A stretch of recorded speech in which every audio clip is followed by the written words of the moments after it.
image pour que nous servions à la louange de la gloire de son nom. De son nom.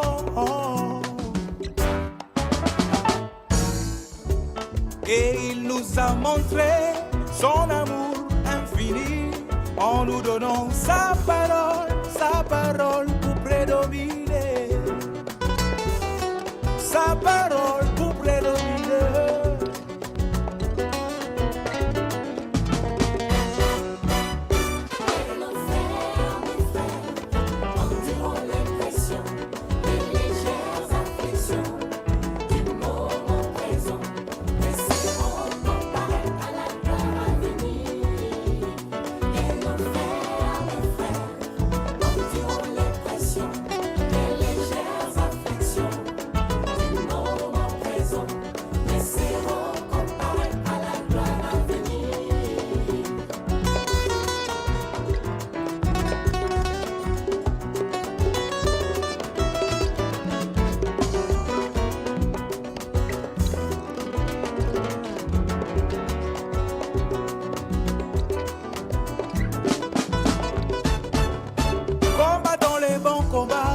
Achevons notre course, car notre Dieu dans sa justice nous réserve des coureurs. Marchez donc à l'image de la gloire à venir. De nos fermes, après avoir tout surmonté. De nos fermes, c'est le but de la compétition spirituelle. Combattons le bon combat, achevons notre course, car notre Dieu dans sa justice nous réserve des coureurs. Marchez donc à l'image de la gloire à venir. Et nos frères, endurons les pressions, les légères afflictions du moment présent, mais seront comparés à la gloire à venir. Et nos frères, endurons les pressions, les légères afflictions.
Halloi, halloi, halloi, hamoi, hamoi, halloi, halloi, halloi, hamoi, hoi, hey, hoi, hey, ho,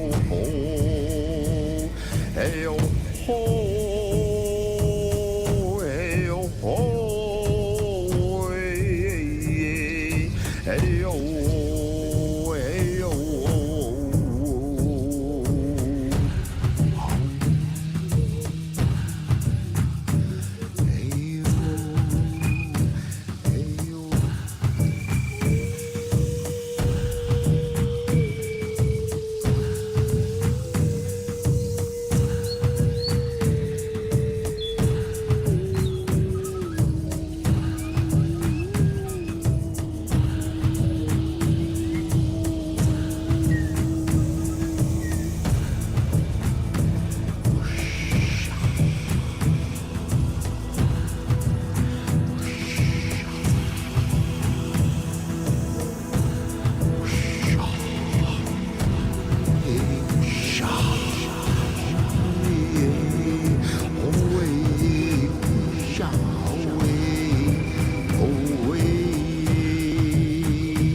Greetings, everyone.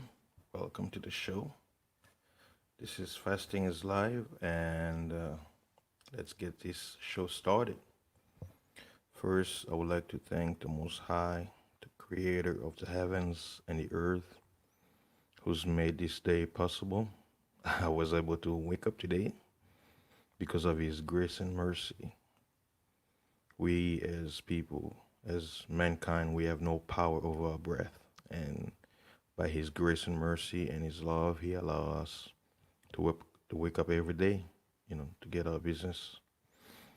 And this show is gonna be very interesting because the topic at hand is Christianity is finished, the fall of all religions and their gods. Some of the things that we're experiencing right now, there are a lot of people looking for answers. And sometimes the people who they look up to for the answers, they have none. They also are looking for the answers. And that leads for many people to stray away and being in pain, confusion, troubled minds. And they're like at a standstill. They're like, what should we do? What's going on? Where can we find what's really going on? Now, I want to welcome everybody who's in the building. Peace to you and blessings. Today is July 12th, 2020. And right now it's 8:02. We started the show right on time. I was watching the clock like a hawk. Now, I really wanted to make this show uh, today so that I can give you my understanding based on my studies, my knowledge, and searching for unanswered questions that I've had concerning our environment and what's going on. And I've come to the conclusion that there is only so much you can learn, but at the end of the day, you can only know so much. Still lost, still wanting knowledge.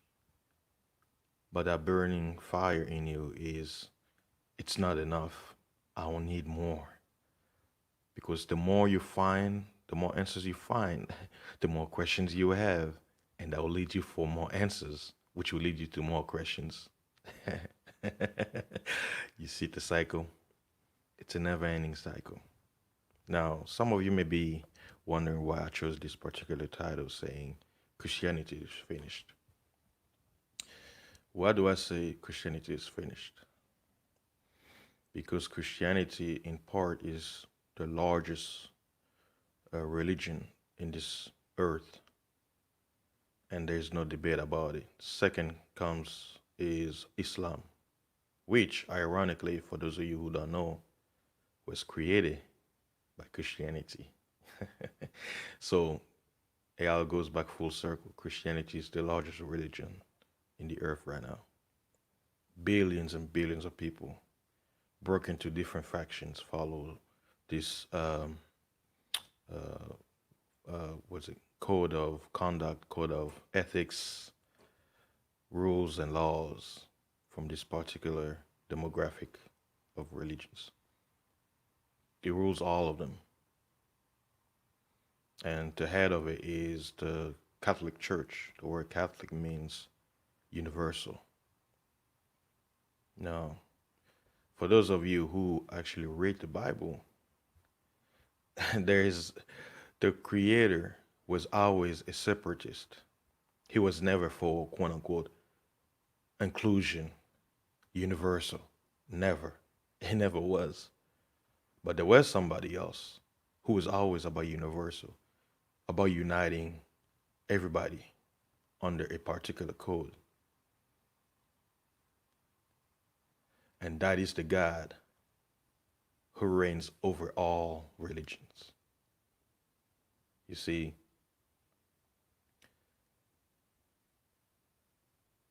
it makes sense when you read in the scripture when it says that many follows the way to perdition, that only a few find the straight path. From just that quote alone, if the majority of people are following something, you know it's not for the greater good.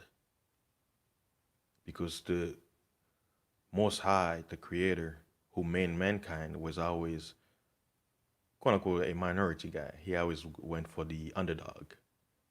But it's for a reason, it's for a purpose. Because we as men, we are all brothers and sisters. We all have the same father, Adam, or for some people they'll call him Adam.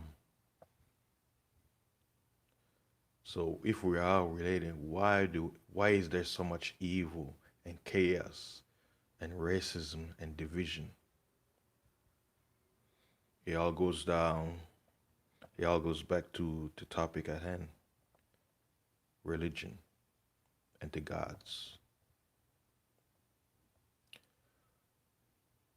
All religions were created to enslave the minds of the children of Adam, to make them slaves to the gods until the time of the gods are fulfilled.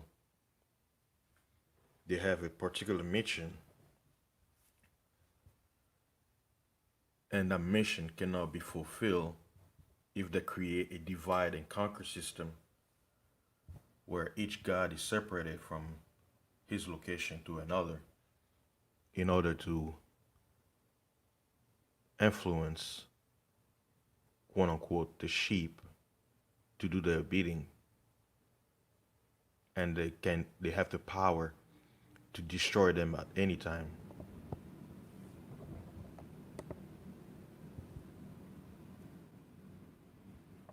And what I have come to understand from all of this is the deception is so high that sometimes it's hard to accept when you hear the truth, because this deception it's so ancient that sometimes it's hard to snap out of it, because we have been programmed since our youth to follow a certain path. And sometimes when you're exposed to certain information that goes beyond what you were taught, it may cause you to be in a state of denial, confusion, rejection, and those feelings may affect you in a way where, it may drive you mad to some people, and some information may push you further away from seeing what's going on. I'll give you a summary because I can go and give you a certain passage of the scriptures. We're going to go to some of them, but there's just so much that I cannot quantify in just a few minutes or a few hours to you guys. But I'm basically going to summarize this into like a story. And I'll begin first with creation of man, going all the way to why do we have societies today. When the Creator made all of his creation, he made different beings above in the heavens, right here on this dimension, earth, and below the earth and the seas. But of all of his creation, whether they're great or small, he chose us, mankind, out of the dust, literally meaning we came from a substance that is minute, that has quote unquote no value. And when he made man in this realm, he gave all power to that being that he created, because he chose to love him. He chose to love them. But his choice as the creator of all of us and of all creation, others did not agree. So, because of that jealousy and that envy of man, who is lesser than certain beings that didn't like this idea, they chose to rebel against the Creator. They said, we cannot serve man. He's lesser than us. He was made from the dust of the earth. We are greater beings. We were made from the fires of heaven. How can he be greater than us when he came after us? So their whole mission was to destroy that lesser being, because the Creator chose them. So they conspired plan to take away his power, because his destiny was to subdue those who were jealous. And their plan worked. But there was an if. Their mission is, if they can destroy that bloodline completely from the face of the earth, they win and the Creator lose.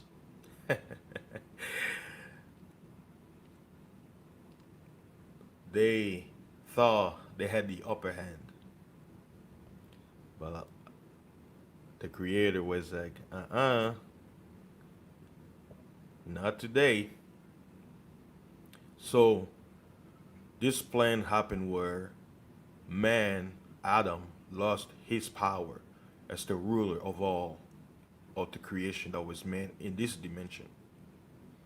And those who were jealous, they caused him to take a poison which took away his immortality, because as man we were supposed to be undying, quote unquote.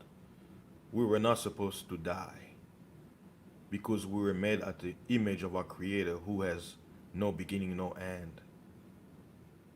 The substance is supposed to be everlasting. But that poison in this dimension render this vessel finite for a reason, so that those who were jealous of man can basically can take over this dimension and rule over forever. But because man has that DNA of rulership over them, their mission is to erase that DNA off of the face of the earth. Now, their plan has worked for thousands of years. Then there was a reset, and that reset is mentioned in the book of Genesis, chapter 6, where mankind was influenced by who religions and deity, was mythology calls the gods. They gave certain group of men knowledge that were forbidden, that we were not supposed to know, even though that knowledge was beneficial. That those knowledge caused man to gain evil science and wisdom that began to destroy the earth at that time. You see, everything we're witnessing today is not new. The technology advances that we've experienced within the last 300 years, it's not new. Don't let anyone fool you. There is nothing new under the sun. The earth always goes through a reset where it goes back to a quote unquote dark ages, starting from zero, and then it reaches its height and it gets destroyed. And a lot of the science community, they hide certain knowledge, because if you didn't know what is really going on and what they discover, you understand that there is nothing new. It's just that for our time, we have reached the highest level of knowledge ever. But that doesn't mean it hasn't happened before. According to the scriptures, as in the days of Noah, so shall it be at the coming of the Son of Man. In those days before the reset, the gods began to interact with mankind. They began to take the daughters of man, women, they began to experiment on them. They began to experiment on animals. They began to splice and mix, create beings out of the creation. And because of that, more evil grew. And that experiment that those beings have influenced on the earth is what mythology refers to as the titans, the giants. When you hear those stories, a lot of you think it's fiction, it's made up, it can't be real. But I remember a philosopher who said something that used to catch my mind. He said, whatever man can imagine, the limit of your mind, of your imagination, is not too far from the reality that you have yet to see. Something in parenthesis to what I'm talking about. Have you ever wondered why we live in cities? Have you ever wondered why there are certain places you cannot go? You are restricted to. You're busy working. You're busy taking care of your children. Do you have any idea what happens outside of your cities? Those are some of the questions you should think about. You only know what you know based on your proximity. You can only be in one place at one time at the moment. You can be everywhere. Now, going back to Genesis 6, after that chaos and experiment, the righteous begin to stand. They begin to resist. They begin to fight against the influence of the gods. And the gods and their children begin to war off against the righteous. Thousands, millions die. They perish. They overwhelm them. And the righteous begin to cry out to the Creator. They begin to cry out to Him. They say, look at the evil that has happened. Man, murder was at all-time high. Violence, war, brothers killing brothers. The women begin to betray their husbands. They begin to use witchcraft to entice the man, the lovers, to do their biddings. The cry was so much that the Creator sends His workers, whom the scriptures refer to as angels, malakis, which just means messengers, the faithfuls, to protect the righteous. And in that war that happened, the Creator made it where the evils that those beings brought upon the children of Adam, they begin to destroy themselves. A war from within, as the scripture says, if Satan is divided against Satan, he cannot stand. The gods and their children at that time, they were together in unity. But a thought came amongst them. They began to fight amongst each other. The same tools they used against mankind was reversed upon them. And they began to destroy each other. This is what the legend calls it when it comes to Greek mythology. They refer in their records, they refer to it as the clash of the titans. See, what they do is they take certain histories and they twist it. They make it sound good and epic and all that, but they don't.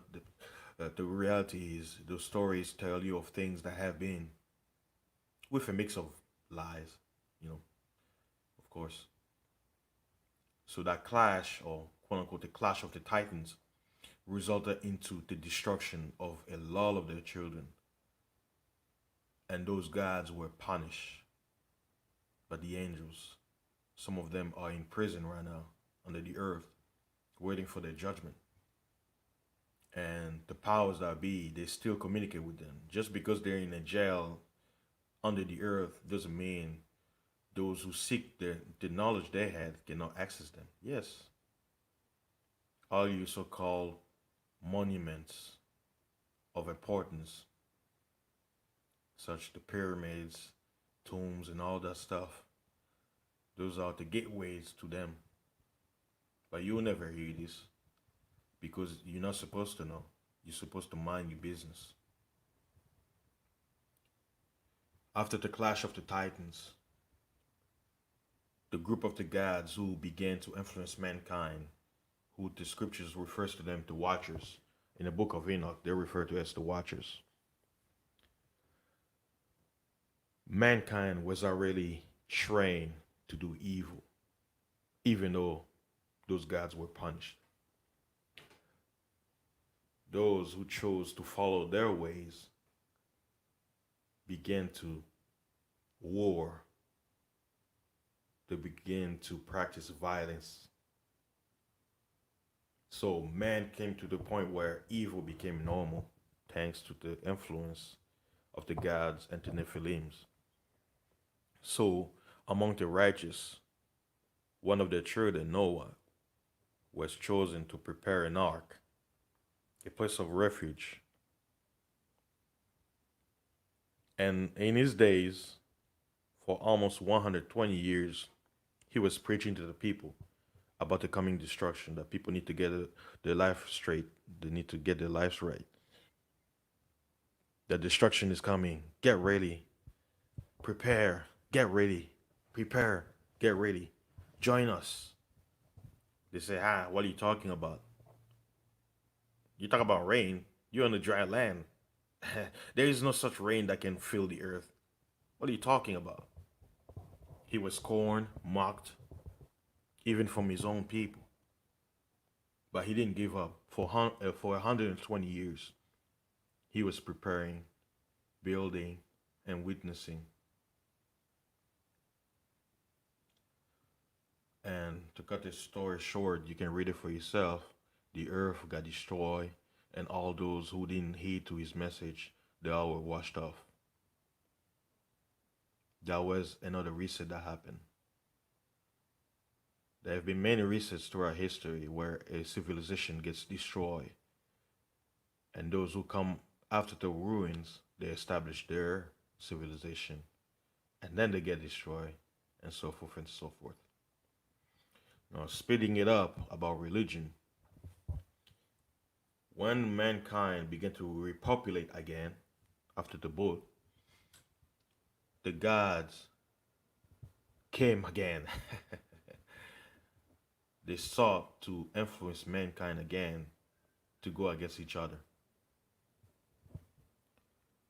And a group of angels broke off and decided to follow the ways of those who did it before the flood. And what happened was they decided to divide the races, the children of Adam, into branches. In the scriptures, it refers to that the earth was divided into 70 nations. 70 nations with 70 languages.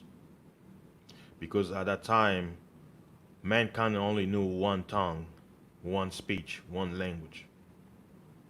So those fallen Malekis, they saw their own glory.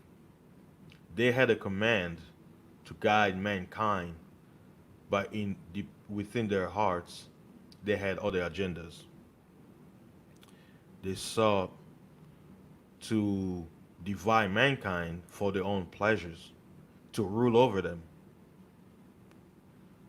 And it is referenced in the book of Enoch where it says that the 70 watchers, they were sent to guide mankind because mankind was united again to do evil in the sights of their fellow men. So to save them from their delusion, their language had to be split apart so they cannot be united towards that evil goal. But those Malekis, instead of doing what they were told to, pride and glory and desires began to influence their lust. It's like they realized, they said, these beings who are lesser than us, we are told to guide them. Why not rule over them? Hey, it's a win-win. Hence the introduction of religion. To keep the children of Adam so divided that by the time they completely destroy mentally, physically, spiritually, we can eradicate them and take over this earth to be ours forever.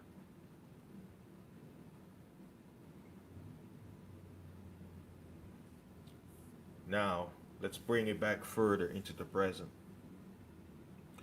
The religion of Christianity is not the original. It is a GMO version of the original. The foundation of the real Christianity was under whom the world known as Jesus Christ. but his name was Yeshua, which means Savior. He had a message for a particular people called the children of Israel.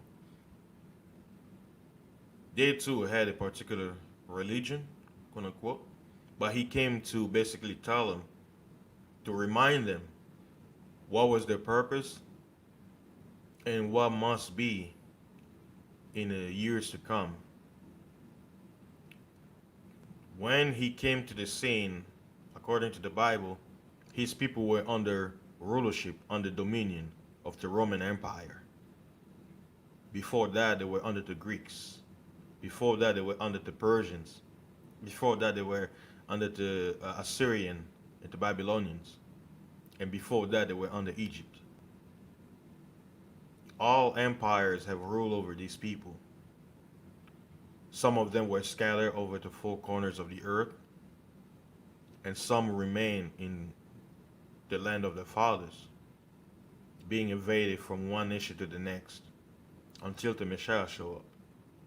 So he had a message about salvation. The word salvation comes from the word to be saved. Saved, savior, rescue, redeem. But the question is, who did he come to save?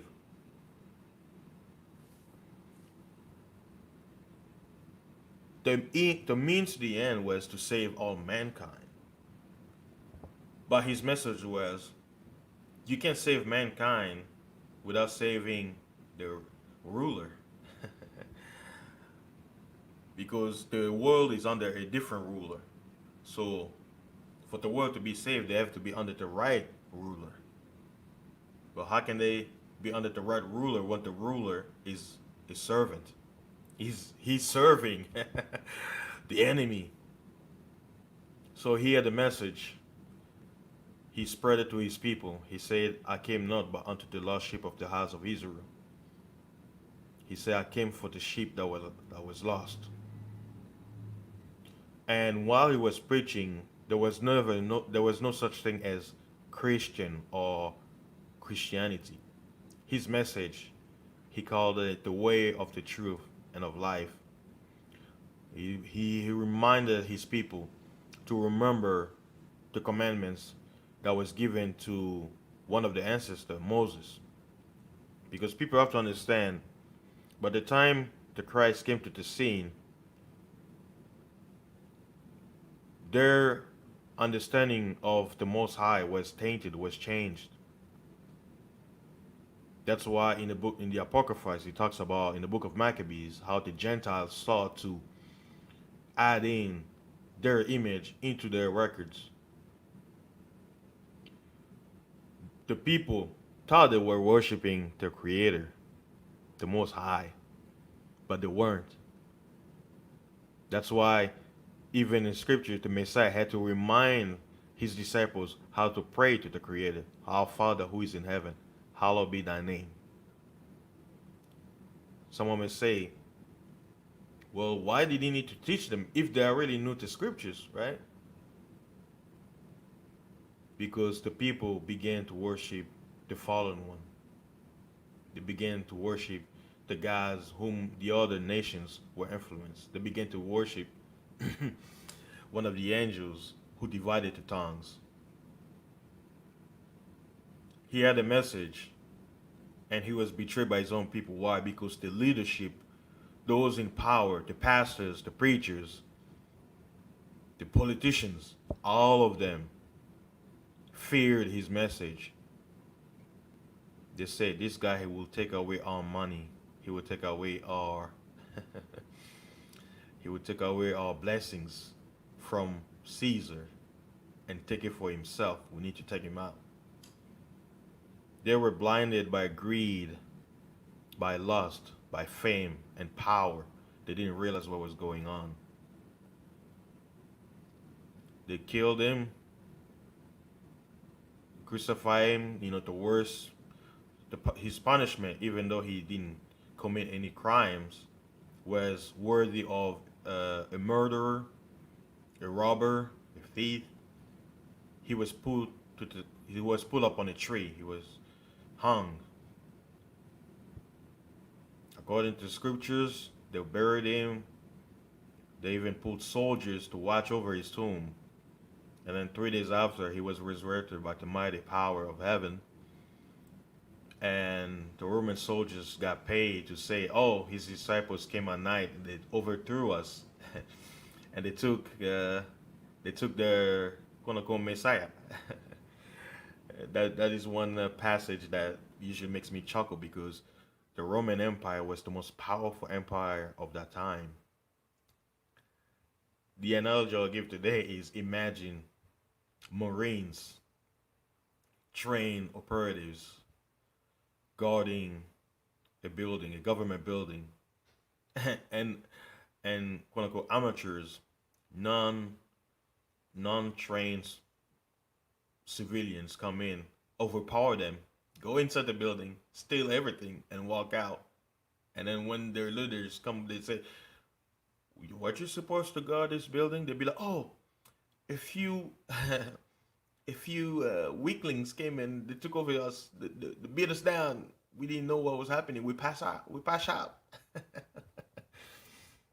uh, but you know, that's another part of politics. Certain things that happen, you have to give a different narrative to distract the people. And his message began to spread amongst his people. They began to gain new converts.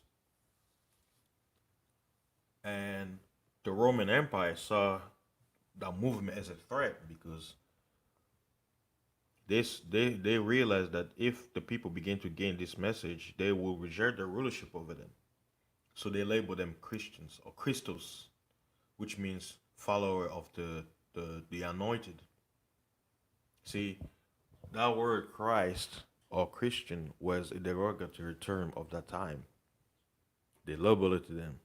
Just like today, we have derogatory terms labeled to certain of those people today. And those people, the persecution began to fall upon them so much that some of them had to escape the sword and run into Africa and different parts of the earth. And the nations around them, they betrayed them. Everybody was against them because they had this particular message about their people realizing what's coming, that their rulership is next.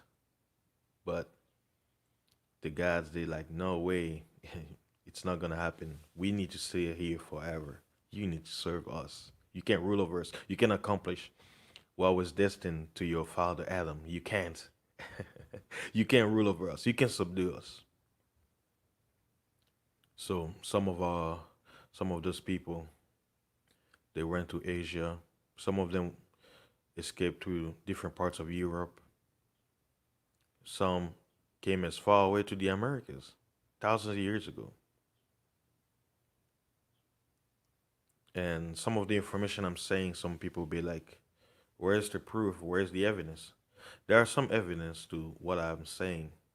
And then some what I'm saying is there is no evidence. You can't prove it.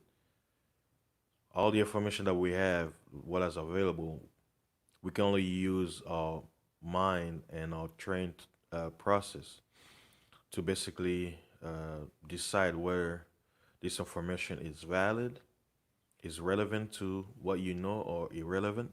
But at the end of the day, it's just knowledge that is available. Of course, anyone who's smart enough to know that anything we learn is only a portion of what is. So that message, the people who had that message, they scattered. But that message was so influential that a few centuries later, the Roman Empire, or Rome at that time, it was destroyed, but it was split into different fractions. They decided to gather all the leaders to basically set up the rules of what you call today Western Christianity should be. And they added certain dogmas and certain understanding of those passages that you read in the scriptures. how they should teach the masses. And the deception is they had to change the image of what is contained in the scriptures into something else. Their plan was to deceive all mankind to not worship the true creator as they always have done. But when the Messiah came to show the true creator, they were scared of that message because he was trying to first unite his people under the Messiah. And then their people will take that message and give it to everybody because their people are also mixed with them. That is the reason. But when the devils and the fallen gods they hijack the scriptures and the understanding, they morphed it into a package poison that will deceive the world into worshiping the fallen gods, the same gods who hate us, who hate mankind, regardless of your color, regardless of your skin. And that message was, we're going to give you a man who is a God, and he looks like us, and you have to worship him regardless of your background. This is your true Messiah. Worship him as God. But the Messiah was clear. He says, I have no power. My Father does. I am nothing. I am one of you. I can't be greater than my Father and your Father. They knew a day would come where their rulership will come to an end. So, in their deceived mind, they believe that if they can deceive the children of Israel into worshiping them, that they can basically avert that prophecy to come to pass. Because the scripture refers to the children of Israel as the light of the world. The gods have trained the nations, who the Bible calls Gentiles, to hate their own brother because they were chosen to rule by the Creator.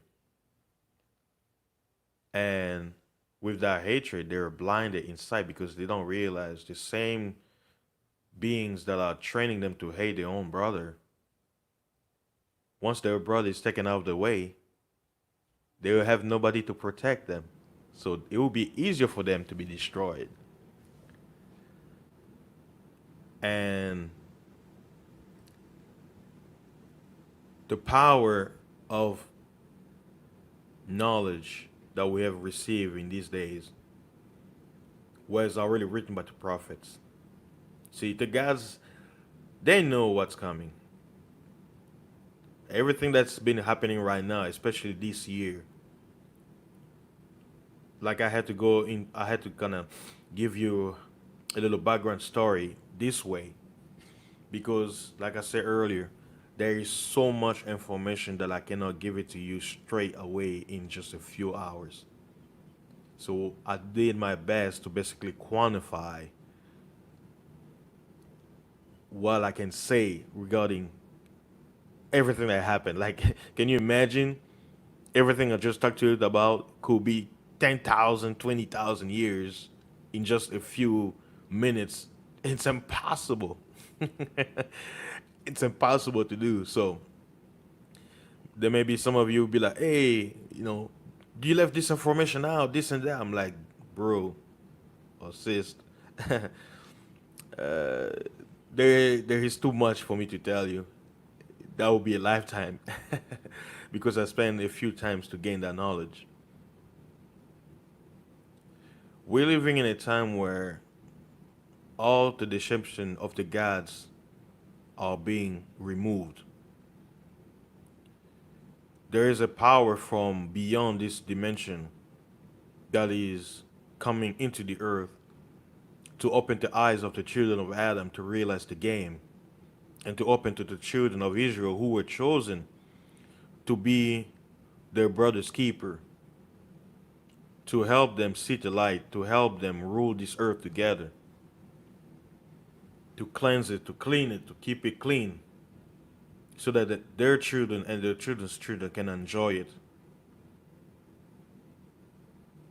So there is a war that the gods have conspired, like I said, the same plan they always do, divide and conquer. They've taken one brother against another brother to hate each other, to destroy each other. So at the end of the day, they win. The deception is so high that every race is complicit, no exceptions. If you have time, take the time to read Psalm 83. It talks about a conspiracy of the nations. As I said earlier, all of us are brothers and sisters, but we were divided by the gods, so that in that division they can take a piece of the pie. They can rule one group against the other, vice versa.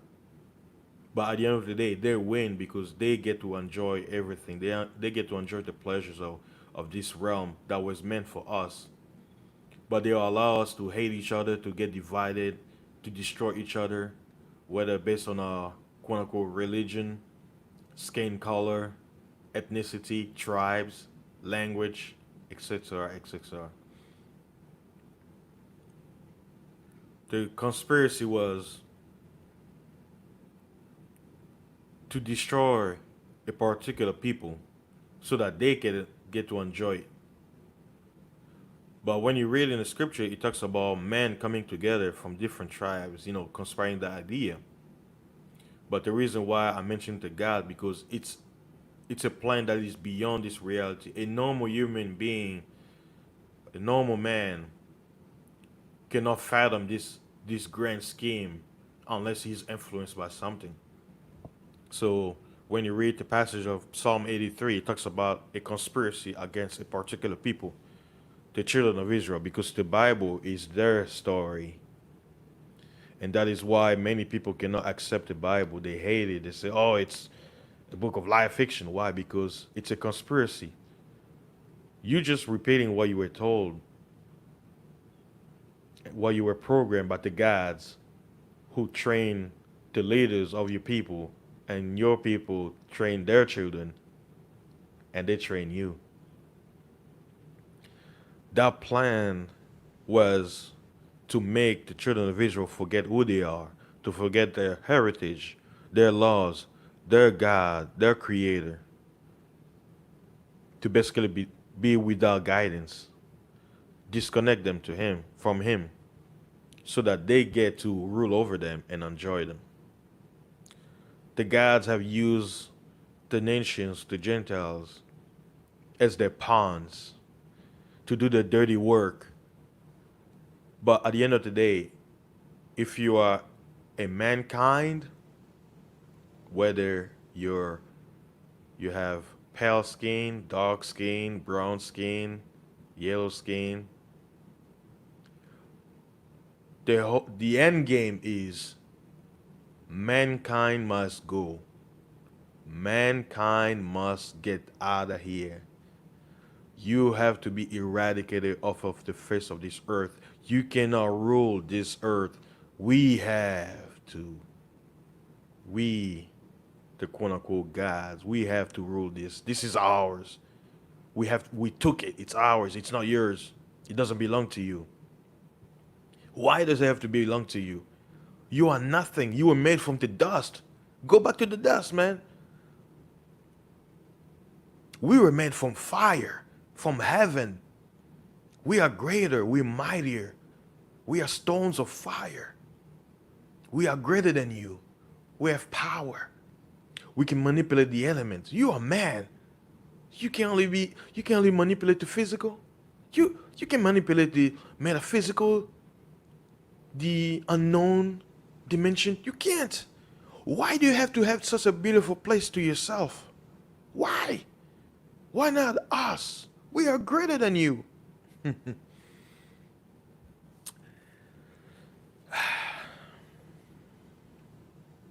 Brothers and sisters, we're living at a time that our ancestors wished to be in, but they didn't get a chance to because of that poison their great great great great great great great great grandfather Adam was injected with. But we are blessed to be this today, to actually witness what they hope for in their time to come to pass.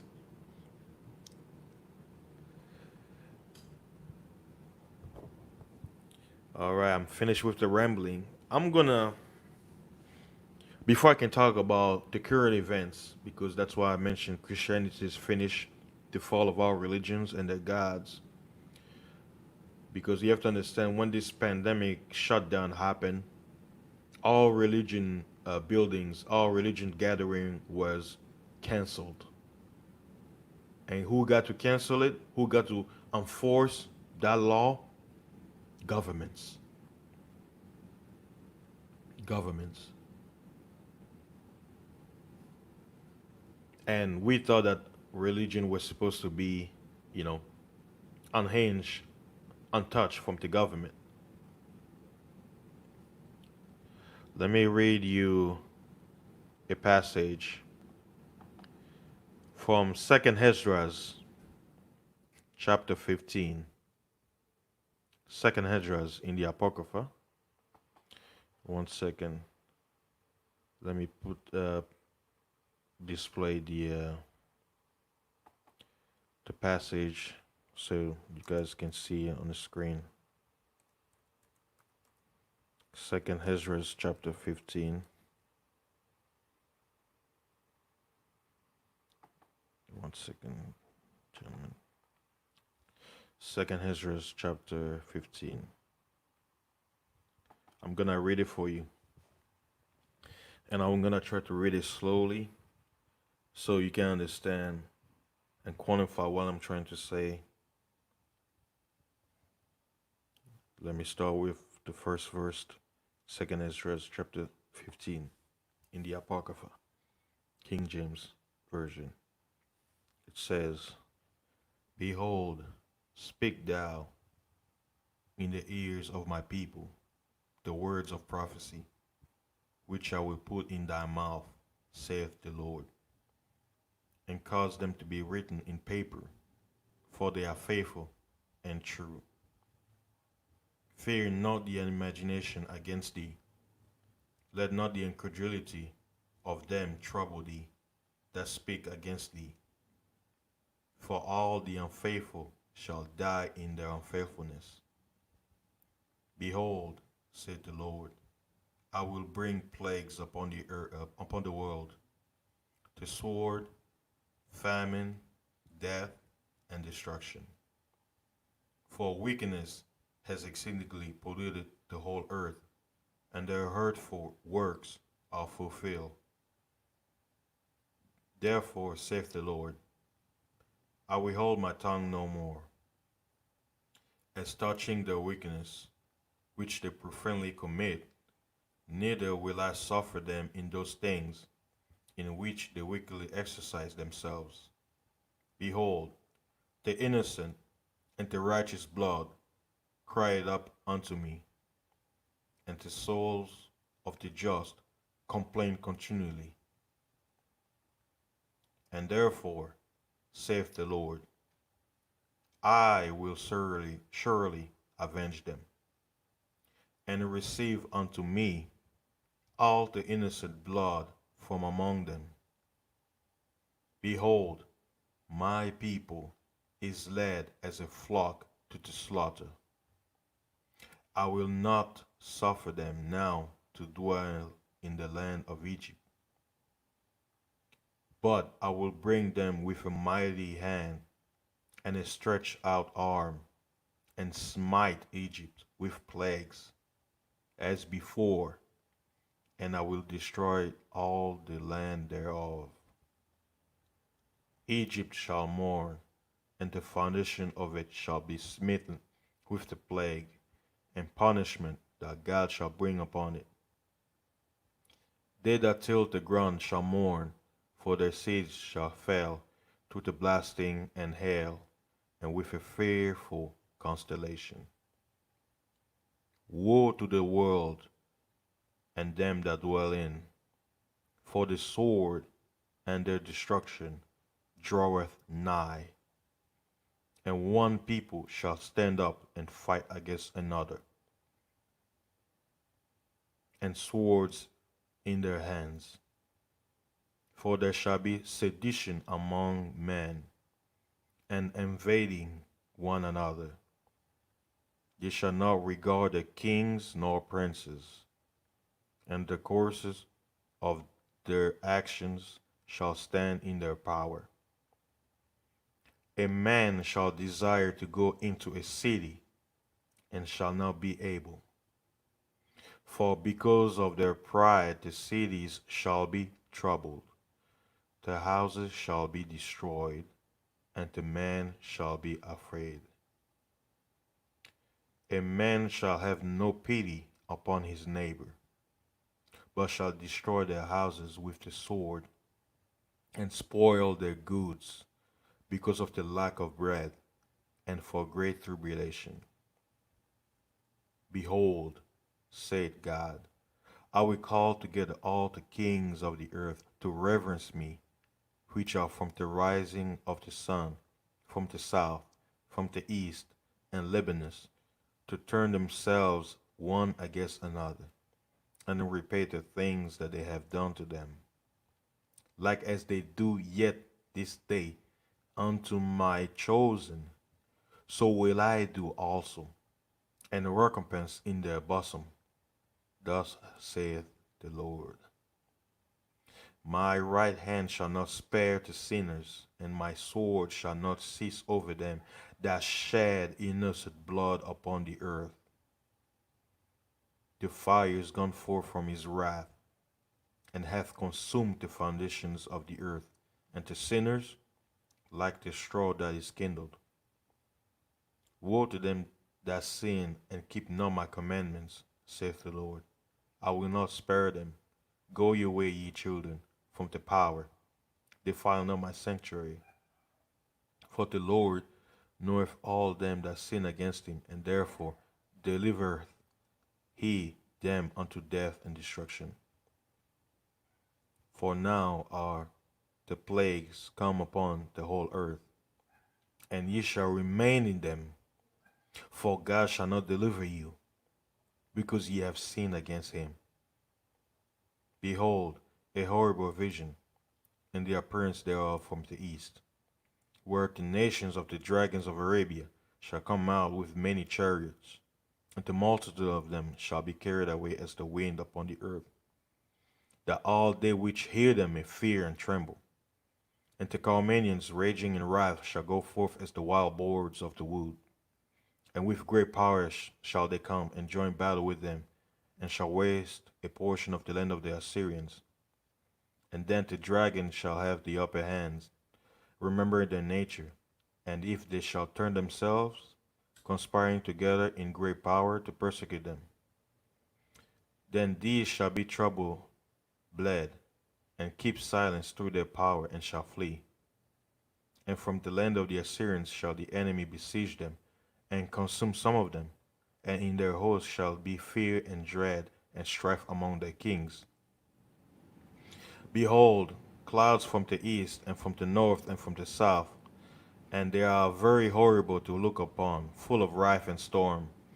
They shall smite upon one another, and they shall smite down a great multitude of stars upon the earth, even their own star, and blood shall be from the sword unto the belly, and dung of man unto the camel's hoof. And there shall be great fearfulness and trembling upon the earth, and they that see the wrath shall be afraid, and trembling shall come upon them. And then shall there come great storms from the south, and from the north, and another part from the west.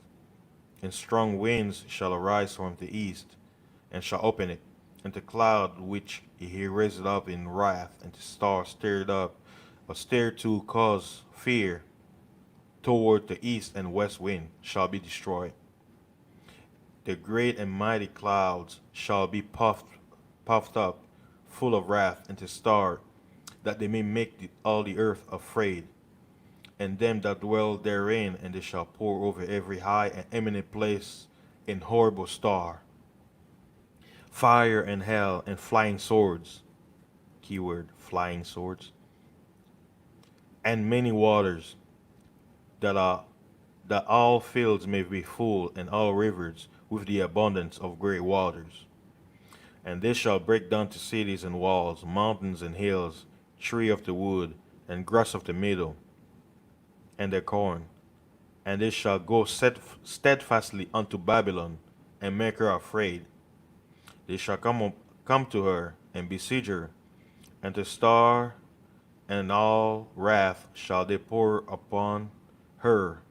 Then shall the dust and smoke go up unto the heaven, and all they that be about her shall bewail her, and they that remain under her shall do service unto them that have put her in fear.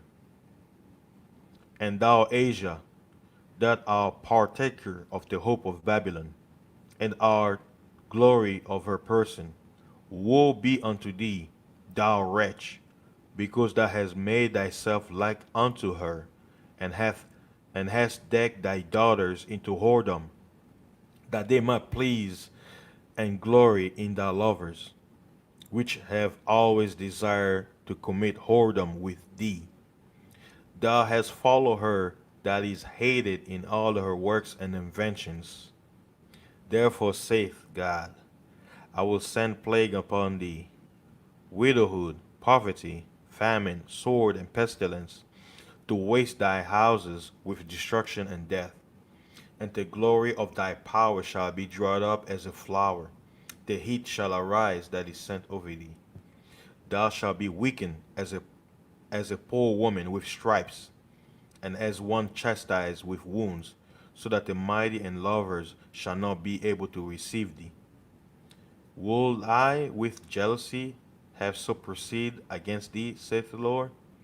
If thou hast not always slain my chosen, exalting the stroke of thy hands, and saying over the dead, where thou wast drunken, set forth the beauty of thy countenance, the reward of thy whoredom shall be in thy bosom. Therefore shalt thou receive recompense, like as thou hast done unto my chosen, saith the Lord, even so shall God do unto thee, and shall deliver thee into mischief. Thy children shall die of hunger, and thou shalt fall through the sword. Thy cities shall be broken down, and all thine shall perish with the sword in the field. They that be in the mountains shall die of hunger, and eat their own flesh, and drink their own blood, for very hunger of bread and thirst of water. Thou as unhappy shalt come through the sea, and receive plagues again, and in the passage they shall rush on the idle cities, and shall destroy some portions of thy land, and consume part of thy glory, and shall return to Babylon that was destroyed.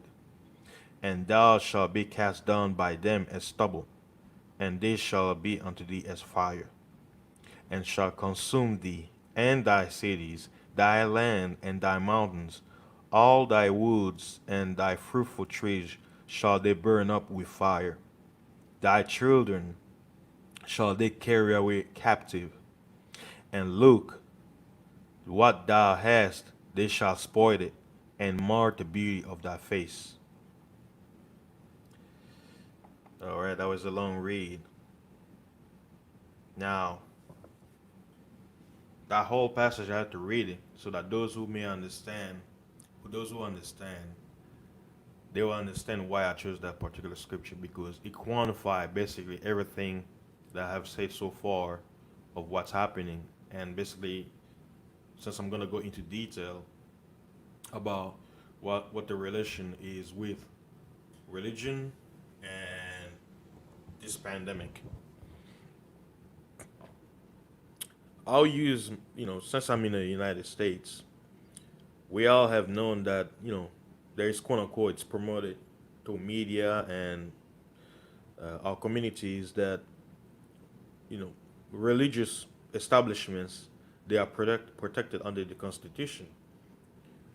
But Why, when the pandemic happened, the religious establishments, they had no rights or no freedom to basically operate because the government put the whole nation under a state of emergency. They were prohibited from exercising their rights of worship because that's what the Constitution says.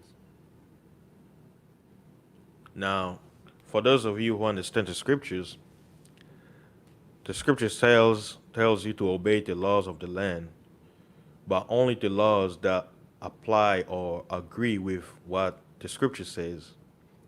So if you're quote unquote an established religion and your faith says to worship God always, any government that gives you a command to basically not exercise that right is wrong. That you should stand on your toes. You should stand for that right. But what has happened? Silence. There has been no gathering per se since the shutdown, since followers of religion. I remember seeing a video in India where some people who were going to mosques or Hindu temples, they were getting beat by officers of the law with sticks, like little children, beat with a stick. Why? Because they were outside. They were not only outside, but they were inside a building in large number. They were beaten to shut down the religious establishment. What has happened right now in our current history and the history before? There has never been a time where all over the continents, in one unison, all governments have agreed to forbid every religious establishment to gather together. What power! What power! And many followers of the faith, they don't realize what has just happened. The gods who created all this, they realize you don't need it no more. You don't need it. In their mindset, our plan has been fulfilled. We've created enough division. We've created enough hatred amongst the races. We've brainwashed the mind of the people for so much that we no longer need to use religion anymore. We don't need to. Why have many religions when we can only have one? That is us as their ruler, as their God, ruling over them and them serving us for eternity.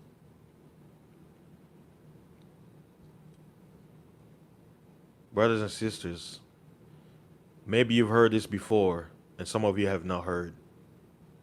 But what we've been witnessing this year, unto the coming years and months ahead, is that all religion will be finished, starting with Christianity. All the foundation must be shaken, must be brought down. Why? For one particular thing, to take away from the people: faith. Faith is mankind's greatest weapon that can basically keep you moving. It is a power that was given to you. But the gods have managed to basically manipulate you to attribute that power to serve them. And their plan is, once they take away your faith, you will have nothing to stand on. And you'll be ready for total submission. Total submission.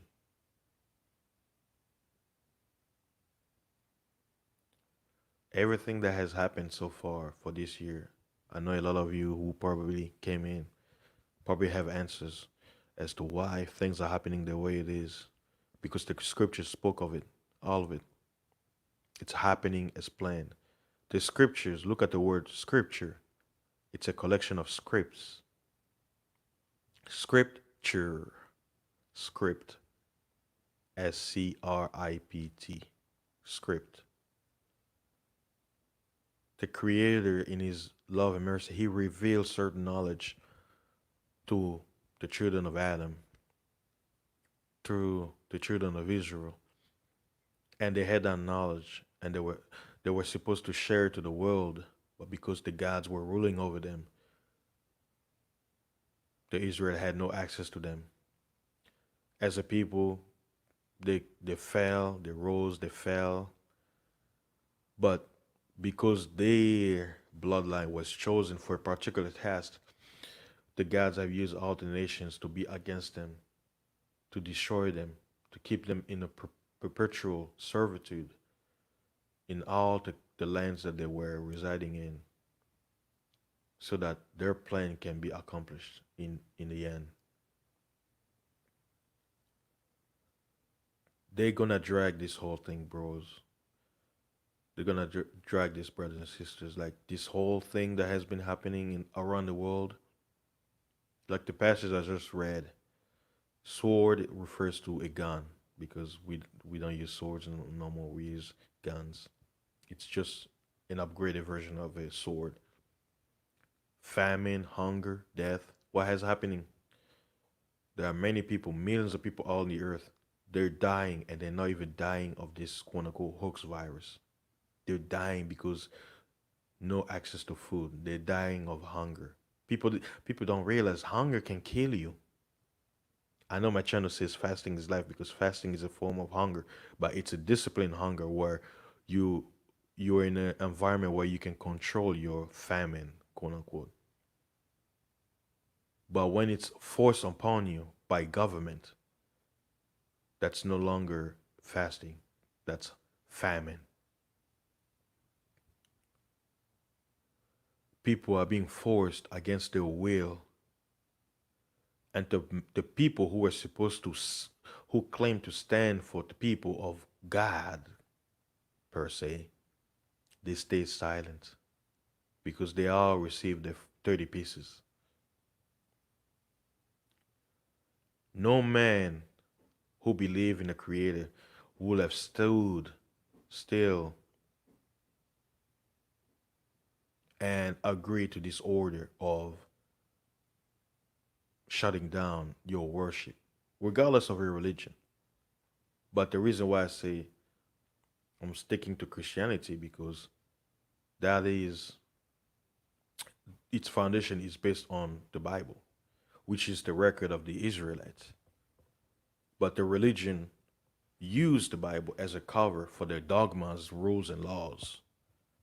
Because if you were to open the Bible, you will see clearly that the Bible has nothing to do with Christianity. Nothing. They may mention a name, a passage here and there, but the foundation is not on the Bible. Because if it was on the Bible, they would have told you the truth. First of all, this image of the Messiah that they've given to the world is a false image. The Messiah was not Caucasian looking. He was a Negro. Even in the book of Acts, the Jews who followed the Messiah, the Judeans, Jews is another what's it? I'll call it a crooked way to call Judeans or Yehudans. They were called Niger or Negroes. That's the name because Niger is Latin for black. So by just that image, they lied to the world.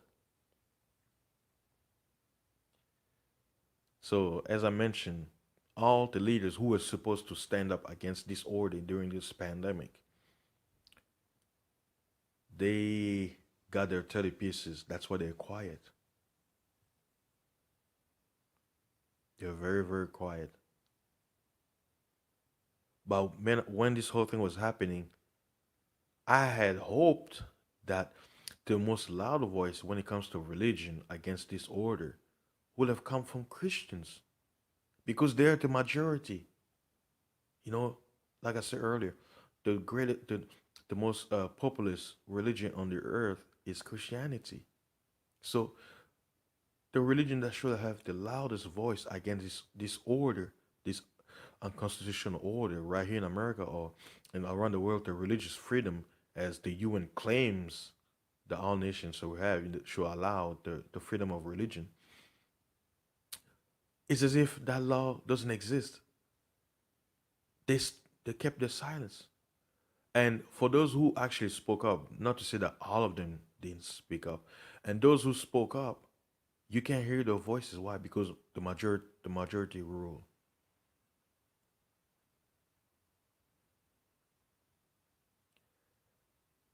There's so much that could be said, but I can't say it because we only have a few time.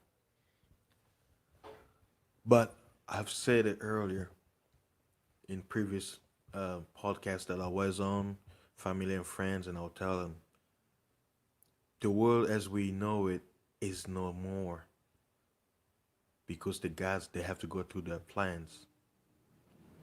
This whole hoax pandemic that they've got the people, it's gonna remove your faith. A lot of people have lost faith because faith was their only weapon against all odds. That's what kept them moving. Now that their faith has been taken out of the way, the people have they have nowhere else to go, nothing to rely on, and they'll be ready for total submission. And what I mean by total submission, that submission is going to be so much that you're going to be like a robot. There will be no free will. You are only tasting a taste of it, a crumb of this total submission. And certain voices like myself and others will be silenced because they can't have us give you a different perspective for what you're accustomed to so that your eyes may see the reality of and the game that we've been played. Voices like ours are not received, and it is for a purpose because the gods they don't want us to speak. That's why their first propaganda was what? Separation, quarantine, separation, quarantine. Close yourself away from everybody for a fear of death that you're gonna die. If you touch your loved one, you're gonna catch the hoaxy hoax virus. You will die. When the numbers that they give us even show us that less than 2% of people are perishing based on their numbers. When you have more people who die in their sleep from just not waking up, some people are dying of fevers. That number is high. Some people die from just having a headache. That number is high. So, for all ill that can lead to one's death, why did they choose this particular one? Where the whole earth, all countries were quote unquote quarantined. These are some of the questions that you should think and ask yourself. Why now? Why did it happen in 2019? Why now? Why didn't wait to happen next year? Why now? Because the guys chose now because they realize that the people are starting to wake up. They're starting to disobey the rule. They have begun to break up from the spell that they have uh, poisoned mankind with. And this, I mean, if I was an evil empire, an evil king, I could not even imagine a plan of this magnitude like they've pulled off. I could. I can't even imagine. It's the perfect plan. And one thing I have to make you realize why I say all religions will fall and their gods. Let me show you the quote again. Christianity is finished, the fall of all God, I mean all religions and their gods. This pandemic, for those of you who have eyes to see and you can understand, because right now I'm about to speak in codes. We were brainwashed since youth to be, this is I'm French, I'm Albanian, I'm American, I'm Mexican, I'm Australian, I'm Congolese, I'm Zimbabwean, all this and that. I'm Chinese, I'm Japanese, I'm Mongolian. My nationality, this and that, and this and that. What this pandemic has showed us that all of that is nothing. When all those governments who claim to quote unquote be enemies amongst each other, oh, one country or one nation doesn't like this, I'll make deal with a few of these countries, but not those. But they all in unison came together in agreement to shut down the whole earth. What does that tell you? Are they really enemies? Or are we being played?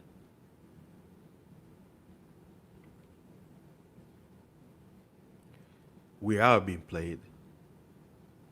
While we fight for minute things like, you don't look like me. You're a little bit darker than me. Oh, you're a bit shorter than me. Oh, you're a bit taller than me. Oh, you have a little bit more money than me. Oh, you have a little bit money than me. Oh, you're male. Oh, you're a female.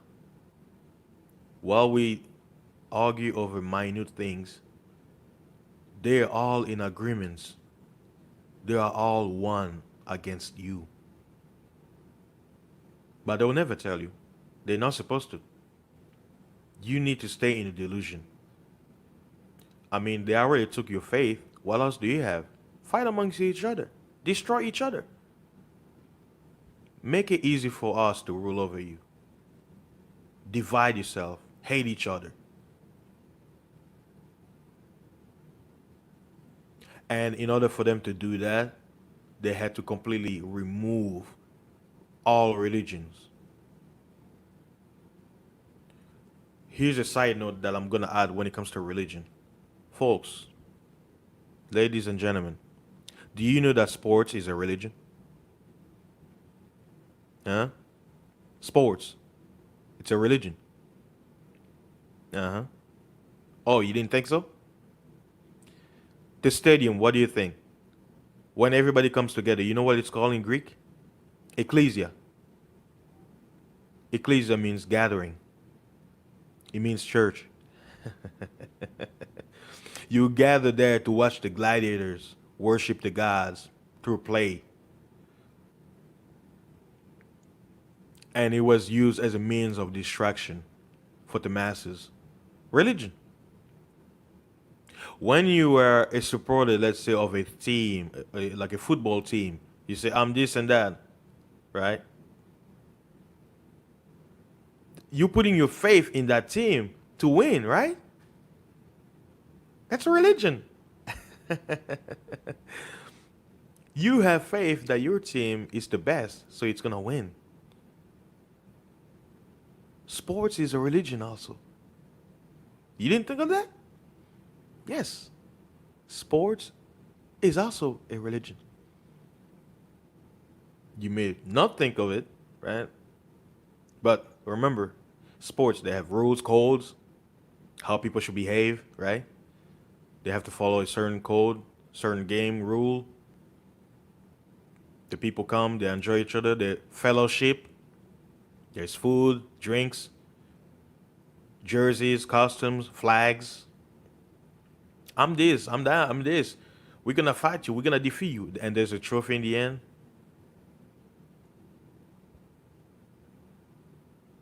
So, as I said earlier, for the gods to take away your faith, they had to take away religion, because they, through religion, they gain access to your faith. And because you're associating your faith to religion, in order for the plan to come to pass, in agreement, all governments agree in one, they had to first take away your faith, which is religion. So when I say all religions must fall and their gods, that includes sports also. Folks, sports, as we remember it before March 2020, it's never gonna go back ever again. Never. School, as you knew it, will never go back the way it was. Never. The jobs that have been lost, the different branches of what's it, jobs in society, certain careers that existed before March 2020, they're gone. They're never gonna come back. It's over. The world as you knew it before the reset, it's no more. Religion as you knew it, it's never gonna go back the way it was. It's no more. The people have started to wake up. One news that I remember was when this pandemic happened, the King James Bible, of all the items that were being sold out, toilet paper, napkins, and all that stuff, you want to know another thing that got sold out, like never before? The King James Bible. Somebody took a picture at the library, at the store, to basically add to that report. The Bible section or the religious section, all the version of the Bible was there, like the NIV, all that trash and everything. But the books that was gone, the KJV, King James Version.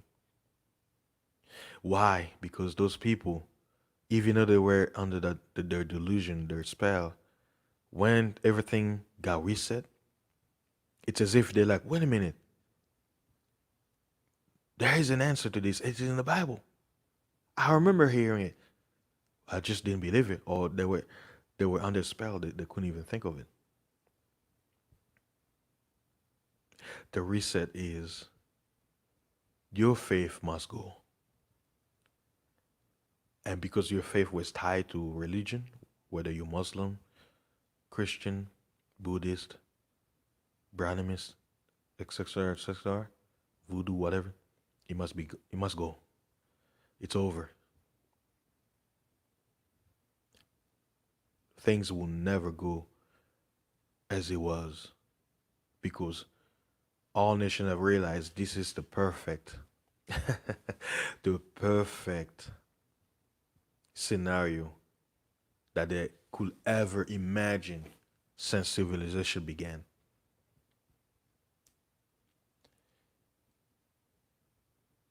I just hope that for those of you who are listening, to not lose your faith, because that's all you have in these dark times.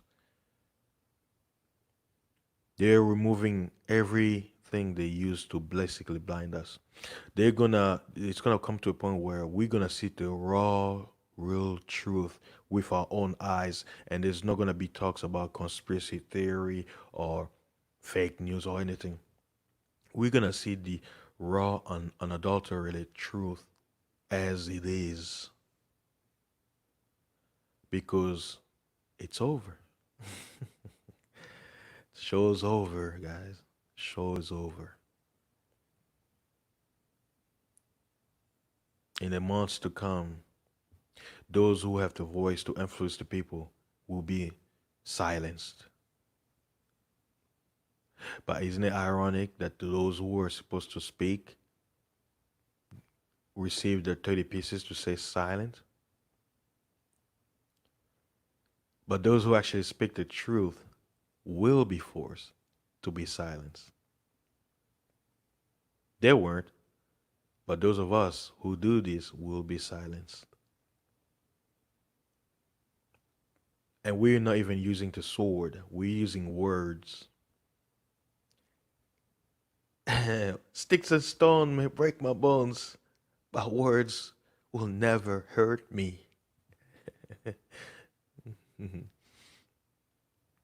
Sticks and stones, but words. But the scripture says, The power of life and death is in the tongue. With that tongue, your words can give life or take it. So they have to silence you. Your tongue is mightier than the sword. That's the power. Because your words is beyond the physical. The sword is physical. Yeah. You can cut somebody down. You can see the blood. Yeah. But words are more powerful. Why? Because it affects your soul, your spirit. So they have to silence you.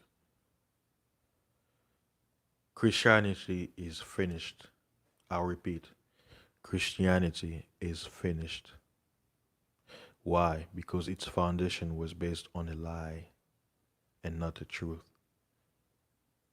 And because the people, a few have begun to snap out of the lies, they have no choice but to crumble because they have to rush. It's like when the empire falls, they have files in bulk, and for fear of the enemies getting access to their knowledge, they burn them. They will burn them.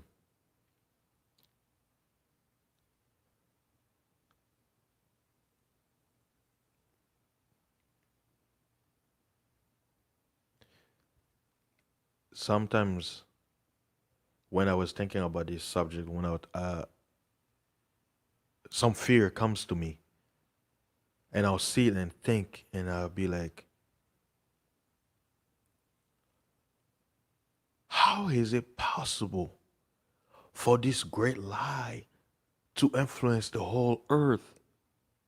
How great! What power! It's amazing because they have to get our mind from a young age. When you're accustomed to a routine, it's hard to break. What's the saying? It's hard to break a habit. Now imagine a habit that's been instilled in you for years. It's hard to get out of it. But this pandemic has made me realize all the knowledge that I began to research and discover. When this whole pandemic happened, I could not imagine the magnitude of what I was studying that it could happen this particular year.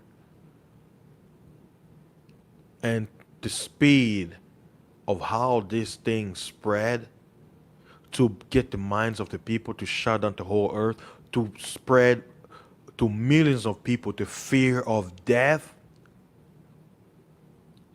Because if you have faith, you can't fear death because you know that death is not the end. But the gods were able to influence the whole earth to fear death so much that they took away their faith, which was attached to religion.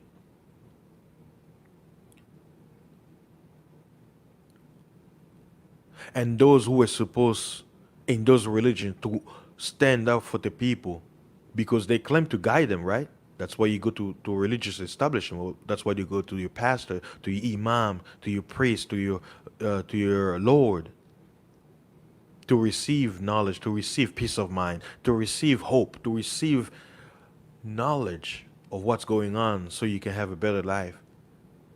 Those stay silent.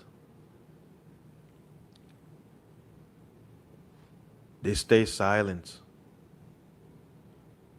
And their people, when they saw them, they couldn't even have access to them. When they come to them for answers, they say, "We don't know. Just do as you're told. We don't know. Just obey. We don't know. Silence. We don't know. Shut up. Wear the mask. Shut up. Don't ask questions. Shut up. Silence, sheep. Shut up."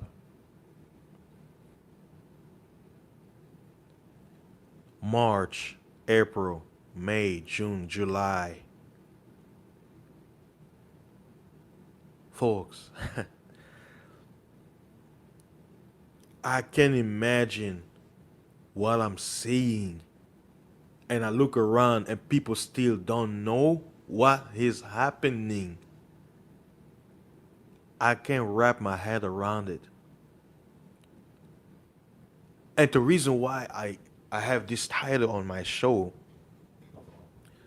because I just can't imagine that this past, with all the knowledge, this leadership of religion, they know. Why are they not telling the people? And that's my frustration. It's like, just go ahead and tell them. I mean, if it's game over, just go come in and tell them. Why you still staying quiet?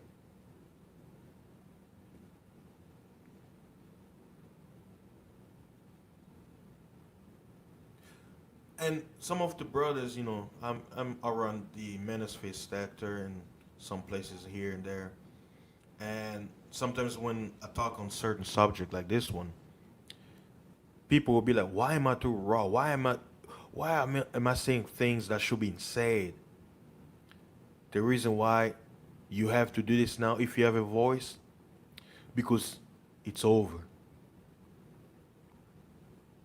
If there was anything you wanted to say but you were refraining for fear or whatever, now is the time to speak up. Do not be afraid. You have the greatest weapon in your hands is your tongue. Your words are more powerful than you can imagine. And if you know and you have a means to express yourself, you must do so. Do not let anyone forbid you to express yourself. Just like the quote unquote the people who are for the Second Amendment. What did they say? Over my dead hands to take away my gun, right? Their talking points. Check this out. Over my dead body for not using my tongue to speak the words of the Most High, to tell the people what's going on, to speak my mind, to express myself. The power of expression. Nobody can take it away. That's why our ancestors, those who spoke, were killed. They were persecuted. And they were not even committing violence. They were not even using the sword. But why were they killed? Because their words were mightier than the sword. Because your words can pierce through walls, can pierce through space and time. It can resonate.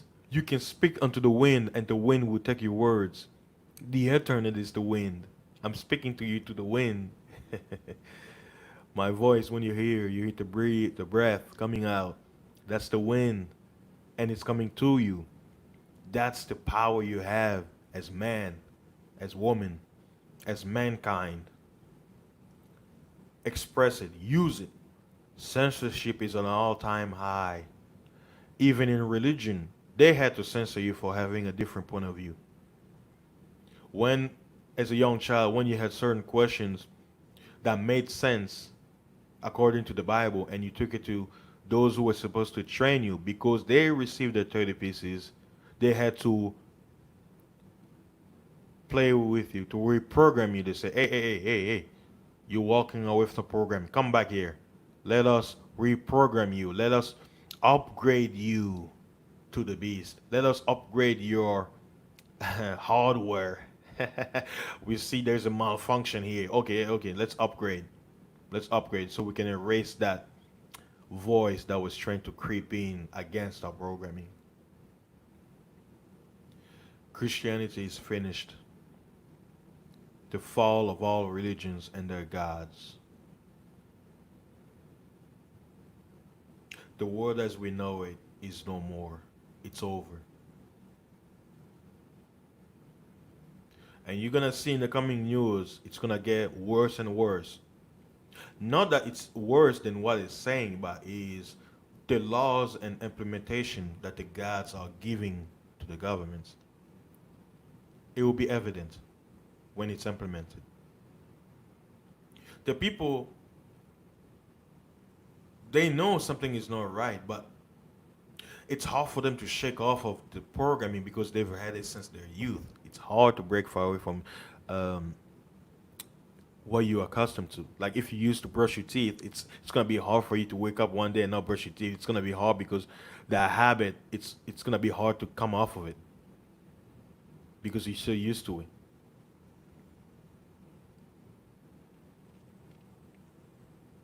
It's not those of us who are speaking of things to come are prophets or anything that we can see the future because nobody can see the future.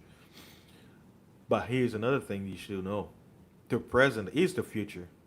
Look, that just happened. A few seconds ago, it was the present, and now it's the future. And in a few seconds, it's gonna be the present.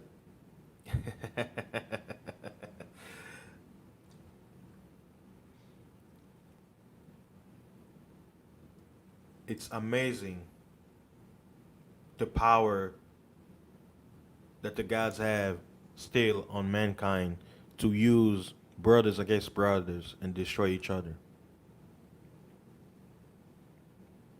Religion was supposed to quote unquote break that cycle, but they didn't. The whole foundation of Christianity, particularly Western Christianity, because Western Christianity came a few years later, was based on racism. Now, the word racism and racist and all that, it's been bastardized because even the word race is a new word. It's not old. See, there is nothing wrong to be for your people, your nation, your family. But whenever you use it to basically elevate yourself over others, you use that as an excuse to say, well, because I'm this, you are below me, so I have to rule over you. No, that's a problem. But the word itself just means you're supposed to have pride in your family, your clan, your tribe, meaning to have pride and basically of who you are. You accept it. You love each other. You practice your, um, uh, you know, you practice the community mindset. But it's not to use that as an excuse to rule over others and implement your customs and all. No, but that word has been bastardized to a point where whenever someone mentions it, it's a trigger word. They have twisted them. They've changed its meaning now, as they always do. They always change meaning of words. They're gonna drag this pandemic and they're gonna add spices and trinkets. They're gonna add a sprinkle of divide and conquer here, racism here and there. Um, you know, male versus female here and there, while at the same time they're implementing the agenda because you have no faith no more. They've taken that away for you. And if you listening to me out there and you were part of a religious establishment and they were shut down during the pandemic, you were not allowed to gather. If I were you, I will not even go back because they've shown their true colors. Because if they were really convinced in what they quote unquote believed in, they would have disobeyed that order. See, those who read, who understood, they were like, wait a minute, I come here for mental support, spiritual support. You give me this message about God, that He loves us and all this, that we should live in peace, that we should only obey Him, not obey man.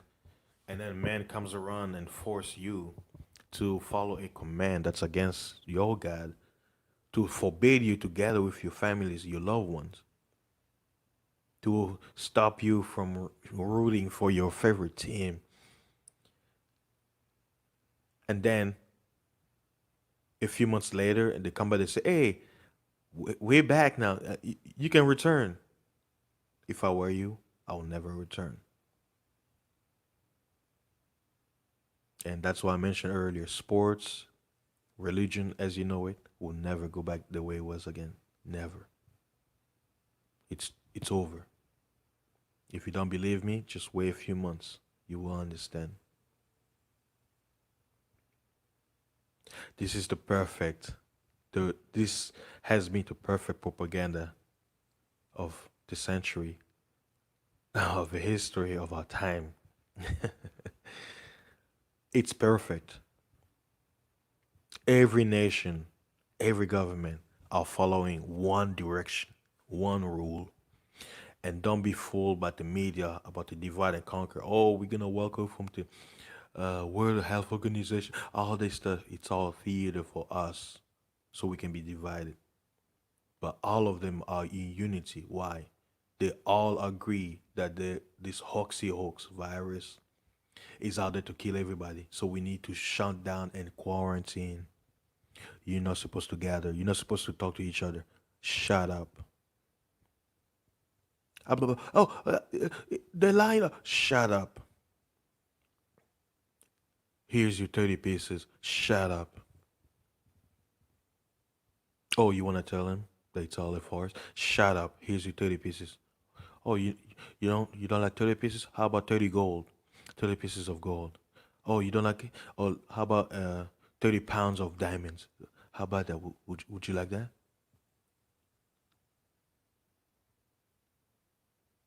It's over, guys. It's over. The world as we know it will never go again. And in coming days, months, they're gonna silence voices like this because us speaking, our weapon, our words are like nuclear bombs compared to their physical swords. They can't have it. And we're not saying anything violent. We're not saying anything against government. We're not saying anything that will cause people to cause harm. No, we're just telling people to take, to possess their mind, to possess their faith, to understand what's going on, and to not live in fear that have been instilled through religion. The Creator still loves us, but because the gods have deceived us, they have lied on His name, they have demonized, they've sold us propagandas through various forms, so that we, the people, the mankind, can worship them instead of the Creator who made us, who made them. And they were supposed to serve us and not us to them.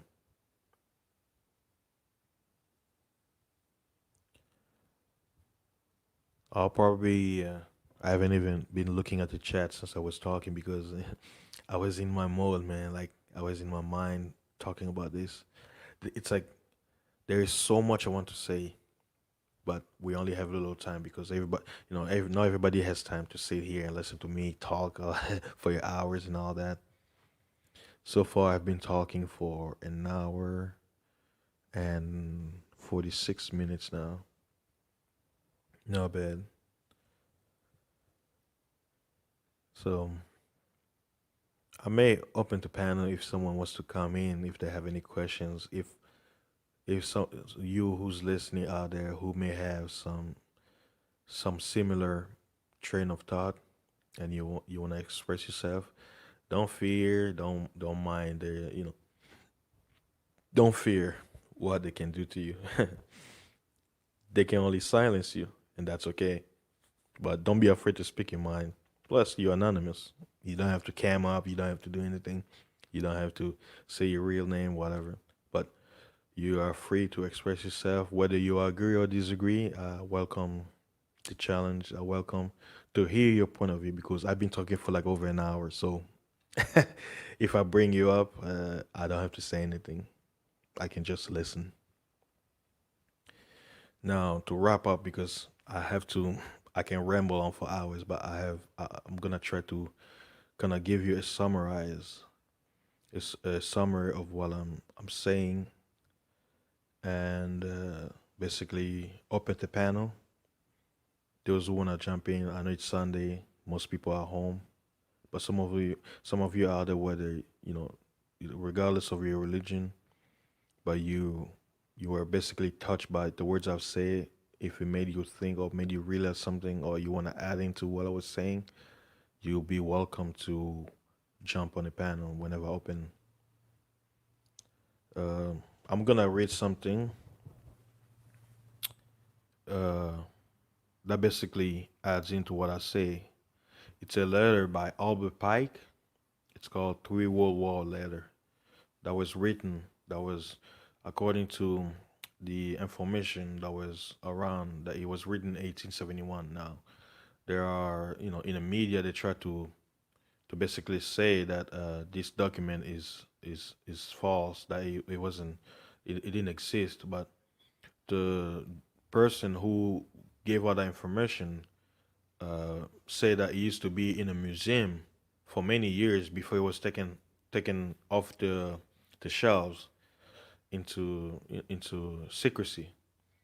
But I'm gonna read a particular quote from that passage uh, that will basically gonna give you a perspective to what I'm saying.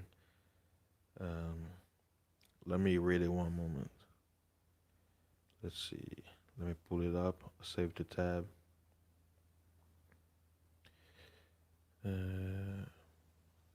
See 1 second.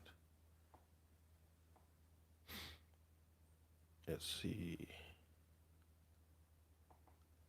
Okay, I'm putting it up. I was just trying to change banners and all that stuff. Okay, it's called Albert Pike's Three World War Letter, and I'm gonna quote it because what Google has been doing now, it's been removing a lot of information. So the original articles and I have the book because it was written by a priest. But some of the information that used to be online, you can't find it anymore because YouTube, I mean, Google has been deleting them. Like you can't find it no more. So what I'm gonna do is I'm gonna I'm gonna post in the chat. 1 second. I'm trying to open the stream. 1 second. I'm gonna mute up because I'm gonna open the chat's window. It's gonna be very noisy. 1 second.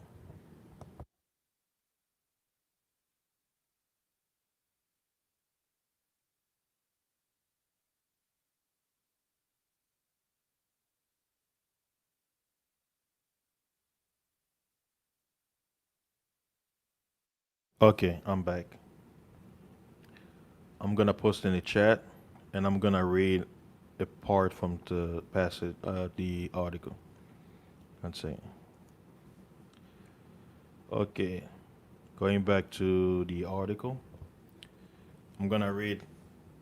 It says, "The Third World War must be fomented by taking advantage of the differences caused by the agentur of the Illuminati between the political Zionists and the leaders of the Islamic world. The war must be conducted in such a way that Islam and political Zionism mutually destroy each other. Meanwhile, the other nations, once more divided on this issue, will be constrained to fight to the point of complete physical, moral, spiritual, and economical exhaustion. We shall unleash the nihilists and the atheists, and we shall provoke a formidable social cataclysm, which in all its horror will show clearly to the nations the effect of absolute atheism, origin of savagery, and of the most bloody turmoil. Then everywhere the citizens, obliged to defend themselves against the world minority of revolutionaries, will exterminate those destroyers of civilizations, and the multitude, disillusioned with Christianity, whose deistic spirits will from that moment be without compassion, without compass of direction, anxious for an ideal, but without knowing where to render its adoration, will receive the true light through the universal manifestation of the pure doctrine of Lucifer, brought finally out in the public view. This manifestation will result from the general reactionary movement, which will follow the destruction of Christianity and atheism, both conquered and exterminated at the same time. Now, this article that I've read to you, a lot of people out there, certain scholars, they say, "Oh, that thing is false. It doesn't exist. It's made up. This and that." But hey, I'll leave it to you to decide. But that whole quote that I just read, that whole passage, basically explains to you the all. Going back to my theme, let me switch up. Today's show, Christianity is finished. The fall of all religions and their gods. The end game of the gods is to destroy your faith, to take it away from you, because they've trained you to attach your faith to them. And once they take away your faith, you have nothing to rely on. You'll be ready to receive anything. And they have to use propaganda, manipulation, pressure, famine, pestilence, everything to basically bring you to total submission. That's their main goal, total submission. Oh, you want to eat? Submit. Oh, you want to travel? Submit. Oh, you want to get married? Submit. Oh, you want to have a house? Submit. You want to have anything in our society that we build? Submit.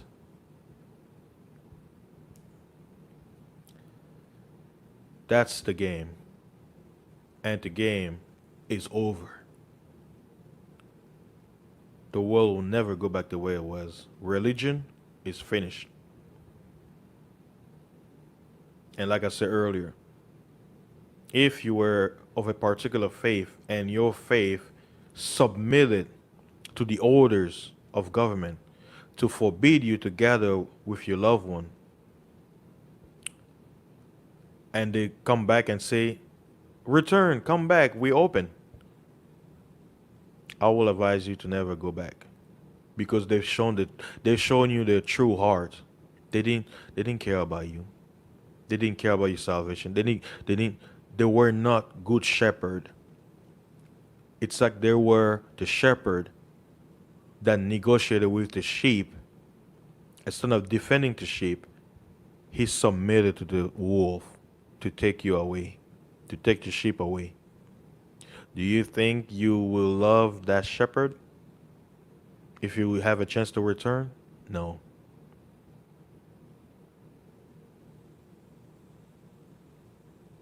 So, I think I've had enough rambling. It's 4 minutes to 10. It's 9:66 a.m. on this Sunday, July 12, 2020, according to the Gregorian calendar, because whatever time they give us is not the correct time. So, I'm gonna open to panel for anybody who wants to join the conversation. I'm gonna post a link to the chat, and I'm gonna play some music as a little break, because I'm gonna run to the restroom. But while you wait, I'm gonna play some music so you guys can enjoy a little intermission. 1 second. I'm gonna post the link to the chat, and don't be shy. So I'll be right back. Hold on 1 second.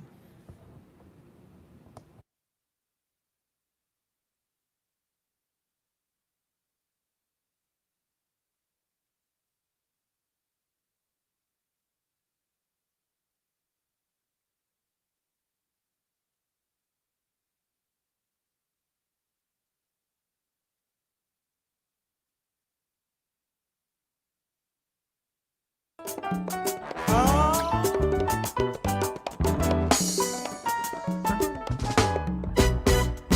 Dieu nous a fait former, créer à son image, pour que nous servions à la louange de la gloire de son nom.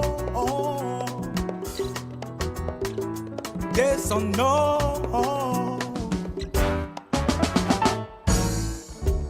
Et il nous a montré son amour infini en nous donnant sa parole pour prédominer. Sa parole pour prédominer.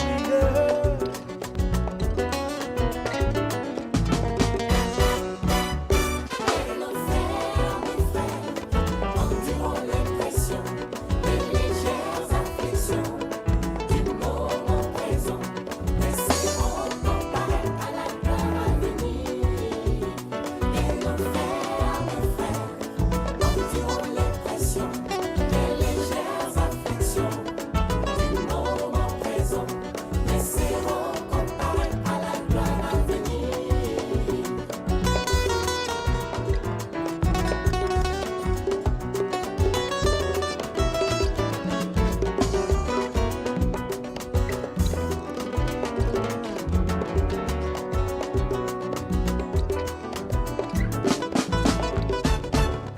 Combattons les bons combats, achevons notre course, car notre Dieu dans sa justice nous réserve des coureurs.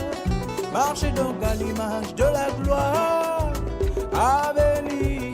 De nos fermes, après avoir tout surmonté.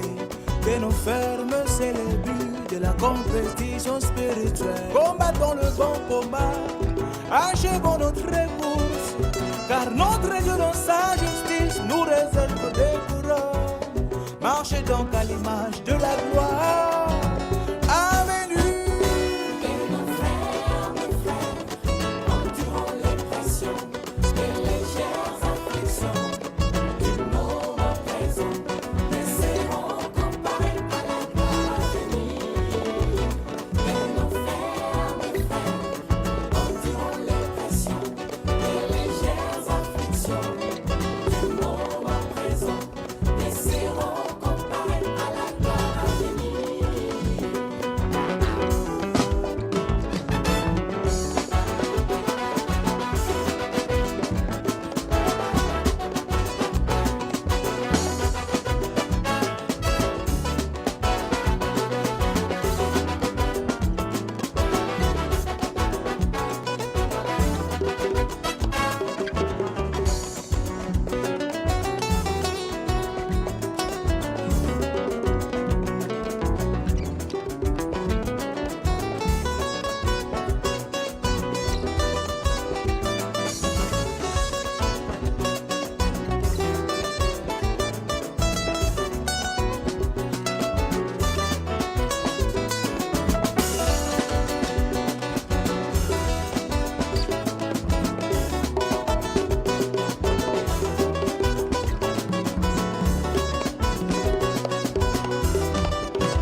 Homme aime ta femme avec un amour pur et simple, éternel. Femme, soumets-toi à ton mari, des bons cœurs comme pour le Seigneur. Homme aime ta femme avec un amour pur et simple, éternel. Femme, soumets-toi à ton mari, des bons cœurs comme pour le Seigneur. Tango nanga ekoki nazwa mosungingo ya kokani nanga oyo akokoma mwasi nanga mosuni ya mosuni nanga yo nde mokuwa ya mikuwa nanga na tango ya esengo mpe ya pasi okozala pembeni nanga linganga na bolingo nzambe tiaka tango nyonso mungwana maloba na yo soki olobelinga na mongongo ase nakoyoka yo bolingo na yo esunga ngai esika ya bolembo na nga bolingo na yo esunga ngai esika ya bolembo na ngai na yo elongo ekoma epai wapi naza makasi. Femme avec un amour pur et simple, éternel. Femme, soumets-toi à ton mari, des bons cœurs comme pour le Seigneur. Femme avec un amour pur et simple, éternel. Femme, soumets-toi à ton mari, des bons cœurs comme pour le Seigneur. Pour le meilleur, pour la vie. Pour le meilleur, pour la vie. Pour le meilleur, pour la vie. Pour le meilleur, pour la vie.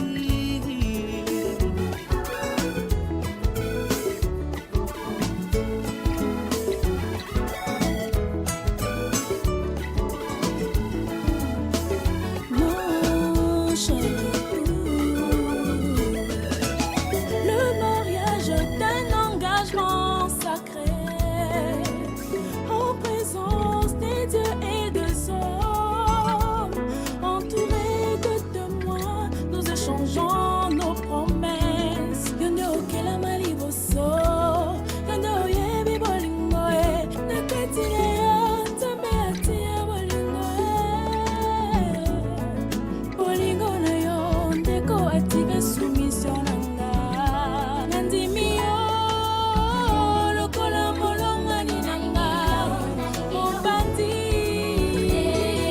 ezongi nesika nango, nalaki yo nakozala lisungi malamu, maya malili mpe mungwa e, lipamboli ya nzambe na bomoi na yo mpe na libota na yo e.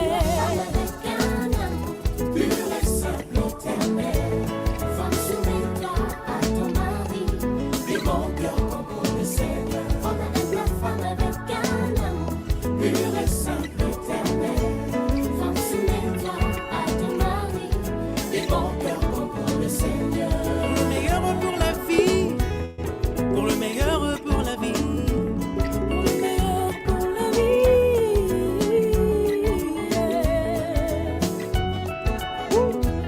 Pour le meilleur et pour la vie. Hey.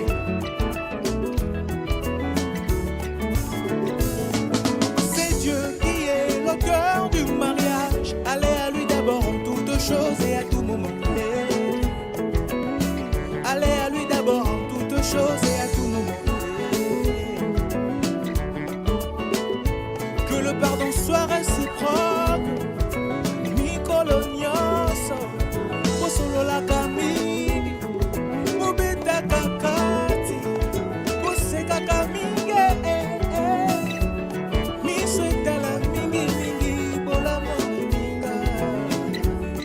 Hey. Pour le meilleur et pour la vie, pour le meilleur et pour la vie, pour le meilleur et pour la vie, pour le meilleur et pour la vie. Hey.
Bampanye beta kwende wo, nazulwe beta kwende wo, bampanye na munu beta kwende wo.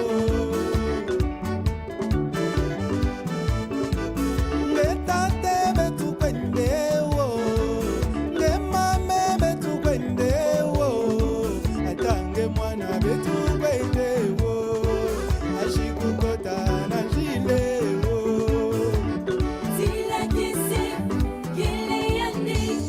Zila lusimu kele yandi, zila masonga kele yo, zila kese yangema. Zila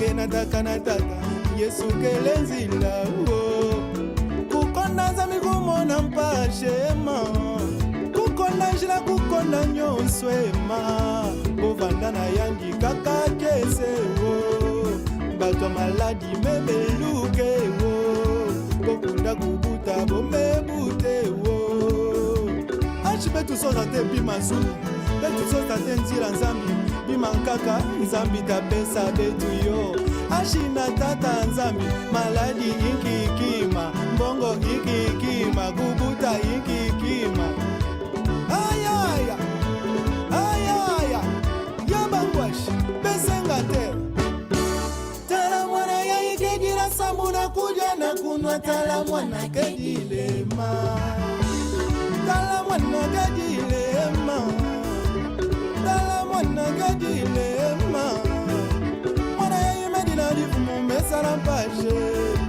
mwana ya imedila difumu mesalampashe oma emune mumebele emune mumesuke emune emune ya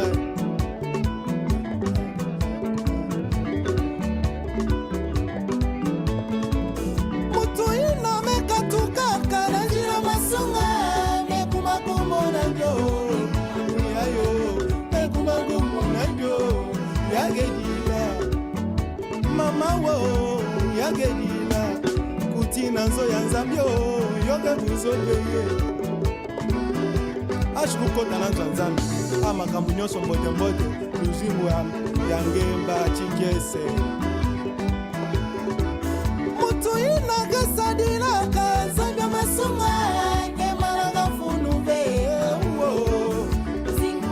kakakesewo mutu inakasadilaka nzambi amasunga kemalaka funube bangwashe luzingu nanikakakesewo ayaya ayaya yayayaye yayayaye betupwen ayayayayaya yayayaye ayayayayaya betupwen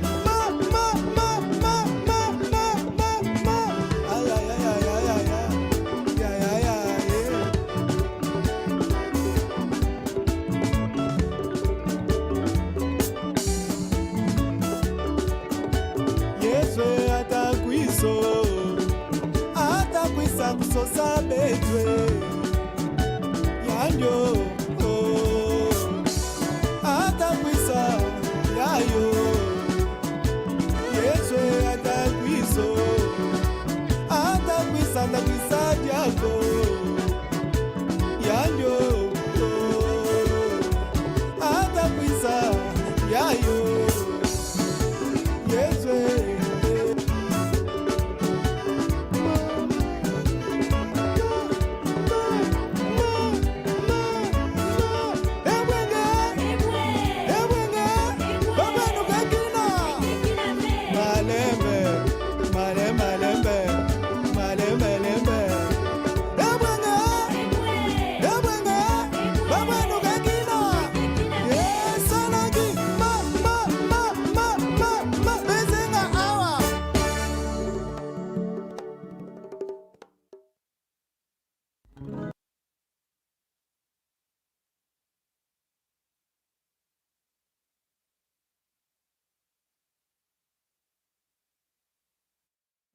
Alright, guys.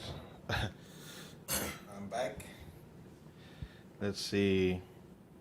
I see we have brother the specialist. How you doing, bro? Hold on one second. Pretty good, man. Pretty good. Hey, good to hear from you, man. What Yeah, did you good to hear think, from you man? too. Hold on, just give me a second. All right.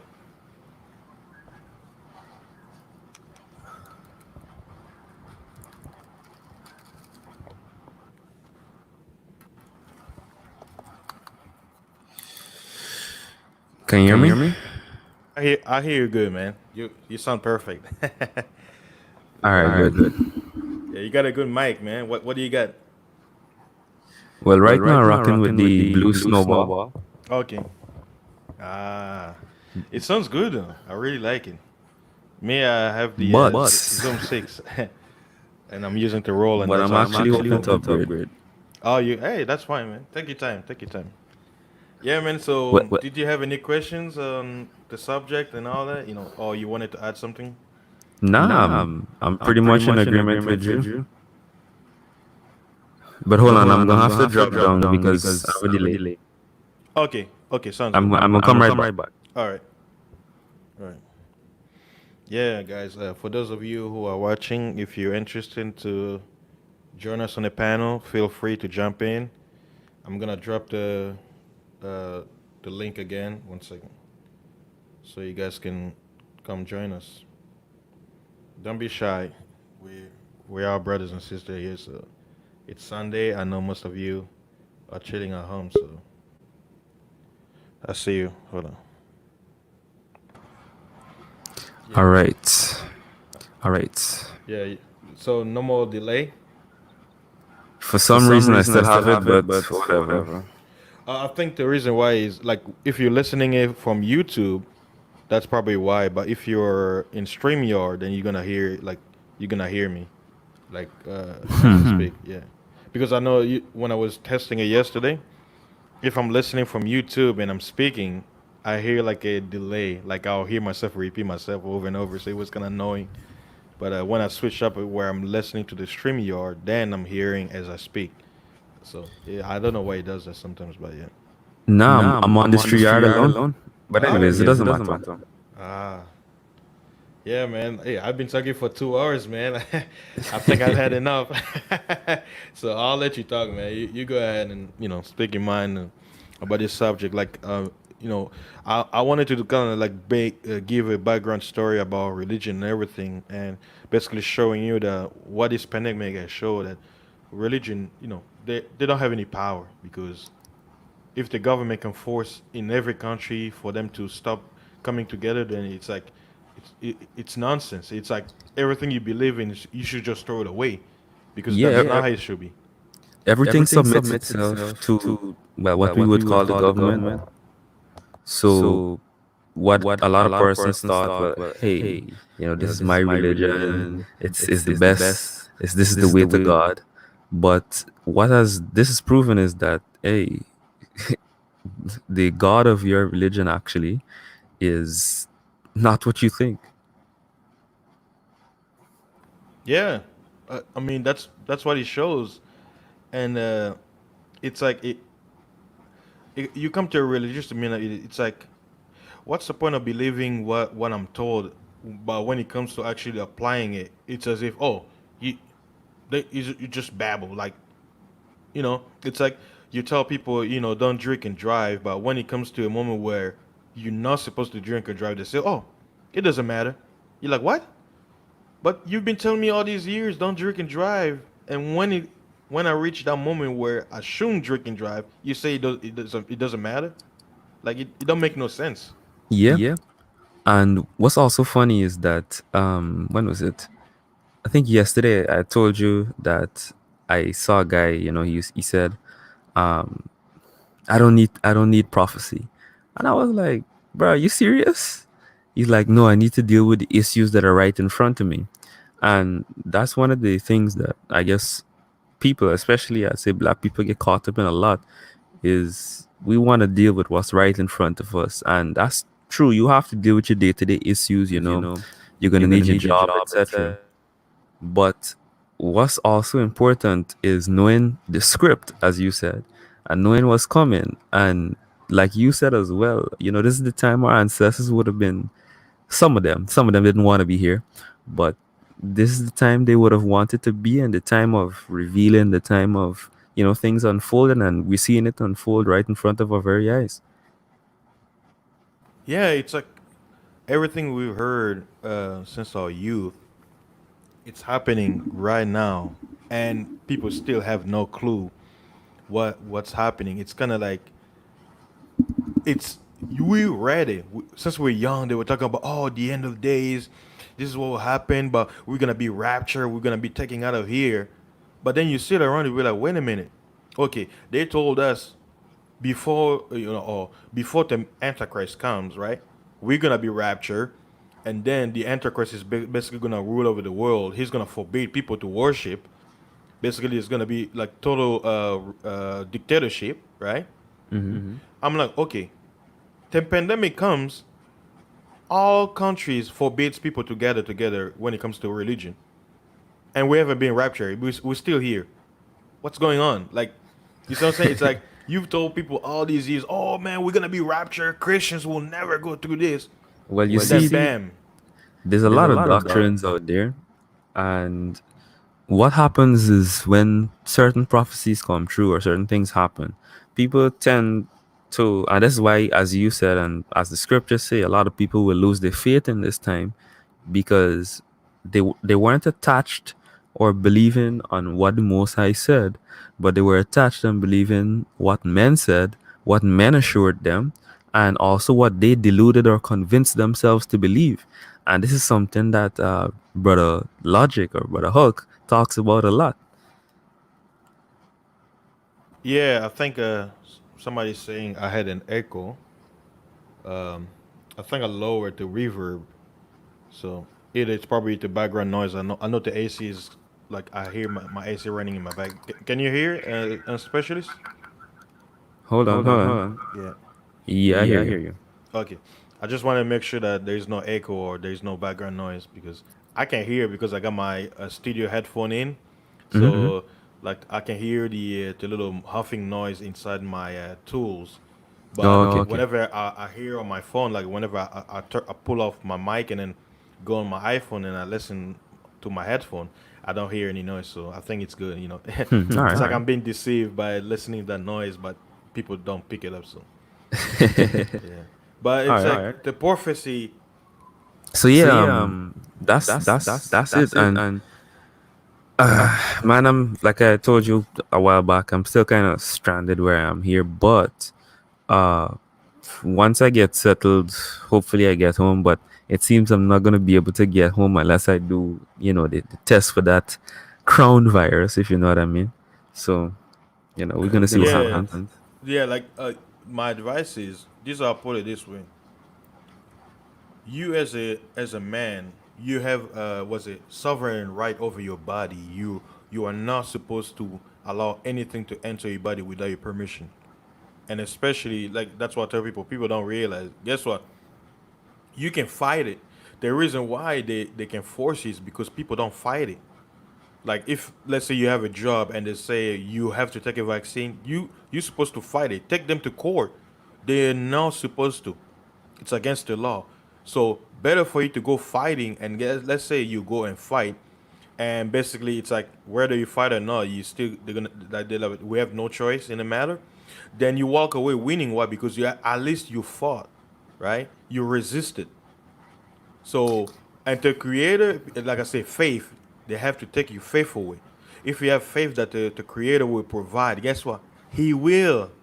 But if you don't have faith, and they force you to do something because you have a lack of faith, you will submit, and that's the danger. That's Yep. why they want you to be they want you in a position of submission. And a lot of people they will choose that. They don't want to fight. They don't want Yep. to fight. And that's something else too. A lot of people don't realize that uh, that's basically one of the bases or fundamental tenets of, I guess, what we could call secular humanism. And a lot of people don't even realize that their so-called religions are actually rooted in humanism. Um, and the fact that they can't see that is pretty much what blinds a lot of people to what's happening right now, because they don't realize that the direction the world is going is into the belief that that humanity is what's going to save us, which is obviously not true. Yeah, that's true. I looked in the chat. Hey, YouTube censorship. Can you still hear the echo? I think I had a setting where because I was playing music, I had to basically press it so that the music can come out clearly. Because I noticed whenever you press that, you uncheck that little option bar. Whenever you play music, it sounds trash because I think it's like a compressor setting. But I took it off, and I guess now it's probably sounding good.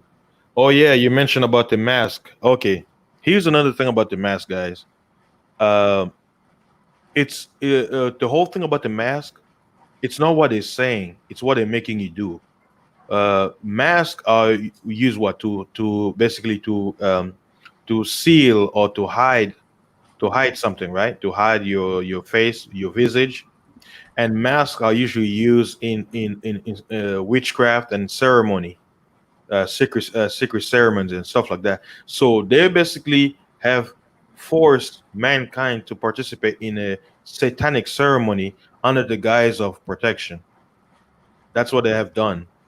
They've basically programmed the whole earth. Well, when I say the whole earth, I'm talking about the majority, majority rule, to basically follow a ritual under the guise of safety to basically get you to submit. And what's going to make people sick in the coming months? Listen to this. And I know some people who claim to be health in the healthcare system, they try to use the argument because all they're doing is they're just repeating I what they. gotta drop down. I might come back. I'm not sure. Like I said, I had a meeting, so we gonna see.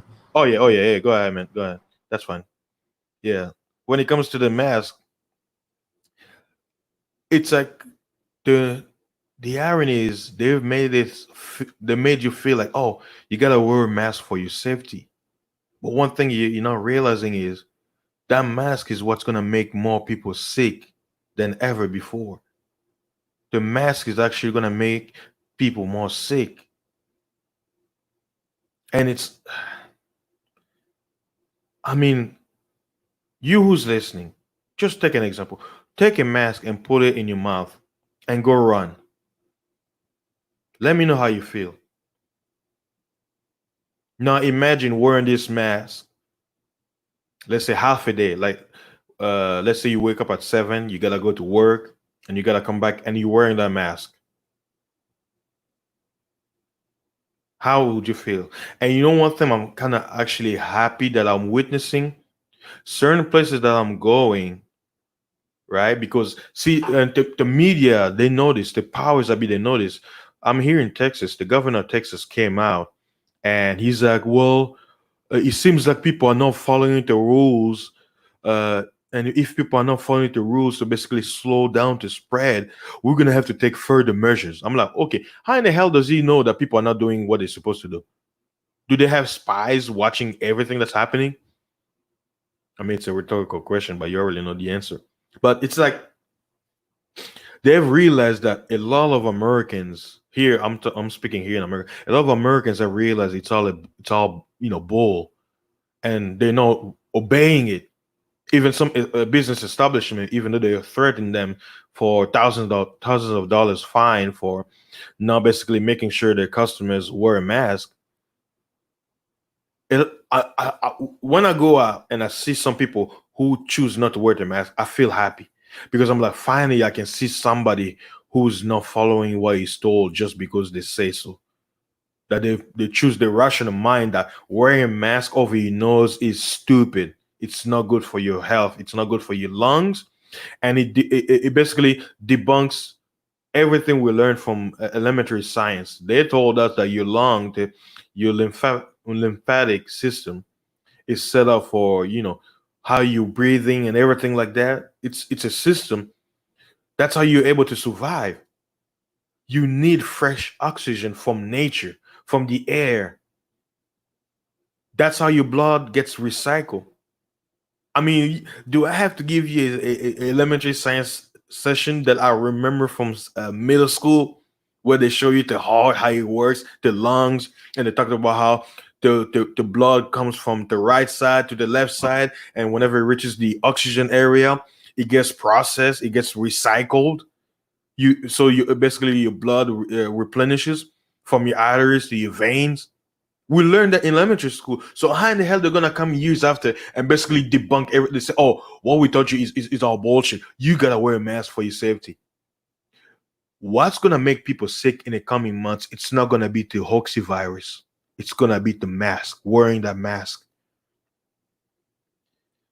And a lot of people, they trust their witch doctor, quote unquote, who's basically doctors, nurses, and everybody. They're going to trust them for their own health.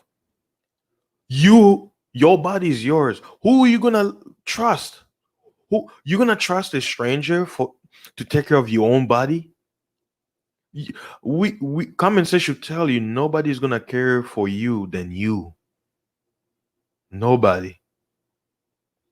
So for you to freely give up the sovereign of your body into the hands of a stranger, that's stupidity. Don't let the guys of helping you or taking care of your health blindside you that you have complete right over your body. Nobody should tell you what you should do. Whether you choose to live or die, that's the power you have over your own body. Nobody should decide that. But if you're coerced into giving up that right, then you know better than an animal. At least the animal is gonna fight. And that's what's happening. There is a battle for the control of your mind. And people are willing freely and willingly giving up the sovereignty of their own body for the sake of safety because they fear dying. Me and my parents were talking about it. I was saying, telling some of my friends too. I'm like, do you realize that you could die by just going to bed? Do you know that?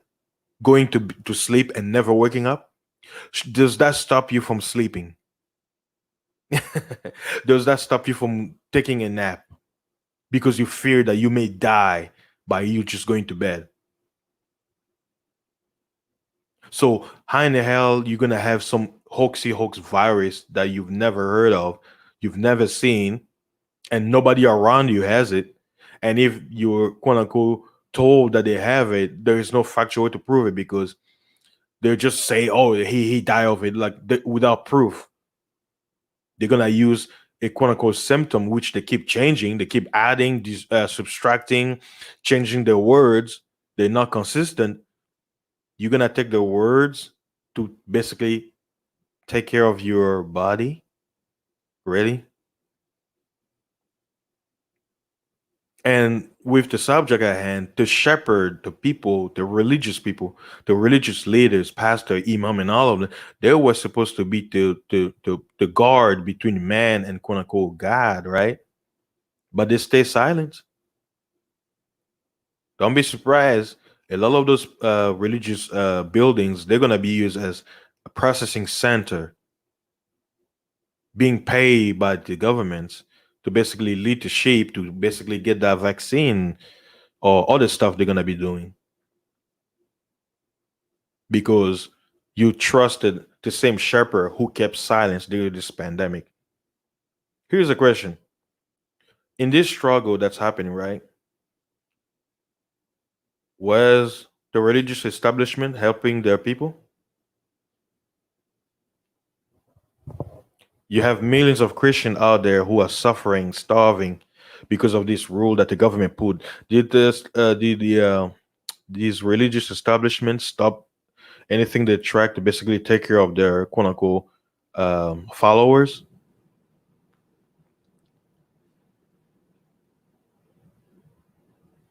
They just let it's like a sheep without a shepherd straying away, being taken away by wolves and fox and leopards and all wild beasts, wild cats.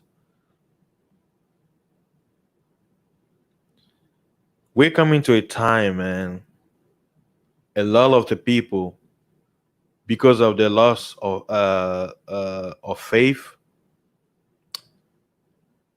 some people will just choose to get out of here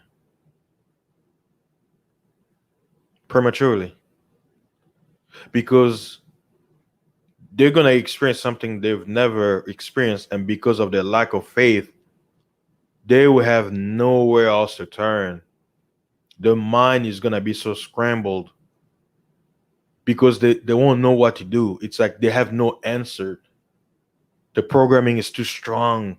Even if you sit them in a chair and you tell them everything, the mind is so scrambled that they can't even process anything because all the bullshit they've been fed for all these years. Once reality has hidden, once the game has been over, it's like they're stuck in game is over. What do I do? Game is over. What do I do? It's like they're stuck in a loop. They can't get out.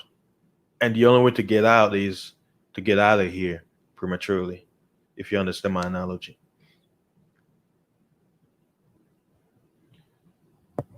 Be mindful of the distractions they're gonna have for you. The fear of death is what has enslaved the whole world to some into submission, or they're being processed into submission based on the fear of death of an invisible enemy, as they called it, the invisible enemy, the virus. It's gonna get you. It's in your underwear. It's in your drawer. It's in your car. It's in your vents. It is in everything. Your phone, throw it away. It might have the virus. Throw it away. Throw it away.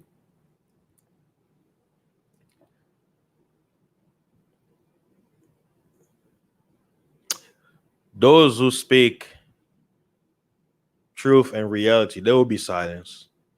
It's inevitable.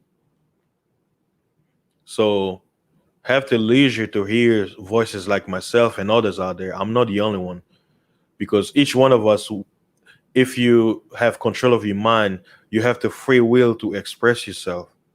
Nobody should take that right away. You should have the right to freely express yourself the way you feel, because we all different. We all have different mindset, and one or the other should not restrain. But what has happened is only certain voices are allowed in society to express themselves, and others are suppressed. Why? Why should you allow them and not us? Why should you allow us and not them? But you see, that's the whole game. You're supposed to be quiet, and they're supposed to be louder. You're supposed to submit, and they're supposed to rule. You're supposed to give up your faith. They're supposed to keep their faith, because their faith is, we must rule over you. You are nothing. You were made from the dust of the ground. Go back to your dust. You are nothing. Why should you rule all this beautiful earth, the sky? Yes, it gets hot, it gets cold, but it's beautiful. The smell of the air, the smell of flower, talking to people, the joy of hearing someone's laughter, the sadness of hearing someone cry, the feeling of having children, the feeling of having parents, the freedom of having brothers and sisters, the freedom of having friends. They all want to take it away from you. Quarantine. Stay home. Quarantine. Stay home. Shut up. Don't talk to anybody. Shut up. Wear your mask. Quarantine. Shut up. Don't listen to those guys. Shut up. Don't go to this place. Shut up. Stay home. Wear your mask or you'll die. Wear it or you'll die. The world as we know it will never go back. It's over. Everyone must submit. They're not going to come out in the open and do it. It's going to be increments. Because if they come out in the open quickly, guess what? All of us, regardless of our race, creed, background, we are going to unite. Because we are all brothers and sisters. They have to keep this incrementally, so that by the time we actually wake up, we're going to be divided. It's going to be 98% versus the 2%. But they can't come out and say it, because if they do, it's going to be too raw and everybody's going to wake up. You want to kill? I'll tell you this. If the gods wanted to kill racism right now, they'll come out. They'll come out in the open. That's how you kill racism. Because it's gonna break through every propaganda they have set up. When people see them as they are, and they real, it's like they snap out of the trance, and then after hearing messages like this over the years from other people, they'll be like, "There they are. We will unite instantly. We're not gonna look at each other. Oh, you white or you black or you. Nobody's gonna care at that moment because we're gonna realize who we're dealing with. These is these are the guys who made us tremble, who made us hate each other. What? We will unite without question, and there's more of us than them. But in order for them to control us, they have to keep us separate. They gotta use religion, sport, all that, because they look at us as cattle. That's their power. And it's amazing that at the same time, many are falling for it, but I am so happy. It brings joy in my heart when I can actually hear another person, another man or woman actually understand what I understand. We may have a few different understanding of certain things, but sharing one common accord that we can see the reality of this world, that it's not as we are told, that there's something more that's been hidden from us, and that once we understand it, we can't look at society the same and we become the enemy. It brings me joy to actually witness that. Like, it's like I can express it. It's like, man, you see what I see, man? Yeah, I see it. Yeah. I'm like, what about you? Nah, man, I don't see it. And then you look around. By the end of the day, if there was 100 of you, only you and that person, two of you out of 100, can see what 98 of the crowd don't see. It's amazing. And the internet is the greatest tool that has ever happened to mankind, that I'm able to speak my voice on over the web through the wind, and it can reach thousands of miles away in Africa, Asia, Australia, South America, Texas, California, New York, everywhere. And then those who hear it, if they see what I see and they understand what I understand, they will connect with me. They will come to me. And that's the beautiful thing about it. And it's like, it doesn't cost a lot. It's just you speaking to the wind. That's all you have to do. That is the greatest power that you have as a man or as a woman. It's the power of your tongue. The words that you say can resonate. You have the power of life and death. And that comes with faith. And because religion have been used by the gods to basically put mankind into submission incrementally for thousands of years, they have to silence you. They have to turn your own people against you, make you the enemy. You will be hated by your own than anybody else. That is one fact you need to get straight. The greatest racism you're gonna receive is gonna be from your own, because you're gonna think outside of the box. And those who have the crab in the barrel mentality, they will do by any means necessary to pull you back. That's the ultimate racism. It's the hatred and the demonization from your own, because you don't think with a mob mentality. You think outside of the box. You possess your own mind. You possess your own thoughts. You use the power of your tongue. You use the power of your words. You speak into the wind without shame or fear of death.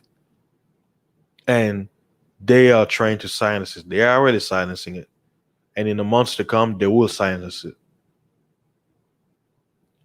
What's happening, it's greater than just mainstream news. It's greater than just politics. It's greater than just racism. It's greater than all of that. The whole game is total submission to them. And the end game to that submission is total annihilation.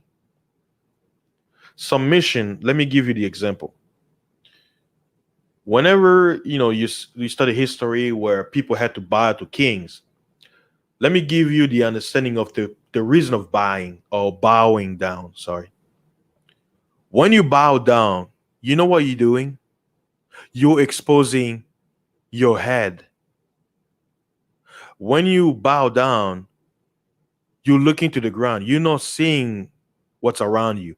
You're just looking in the ground. So whoever you bow down to, if they have a hammer and they smash you, you have no way to defend yourself because you won't see it coming.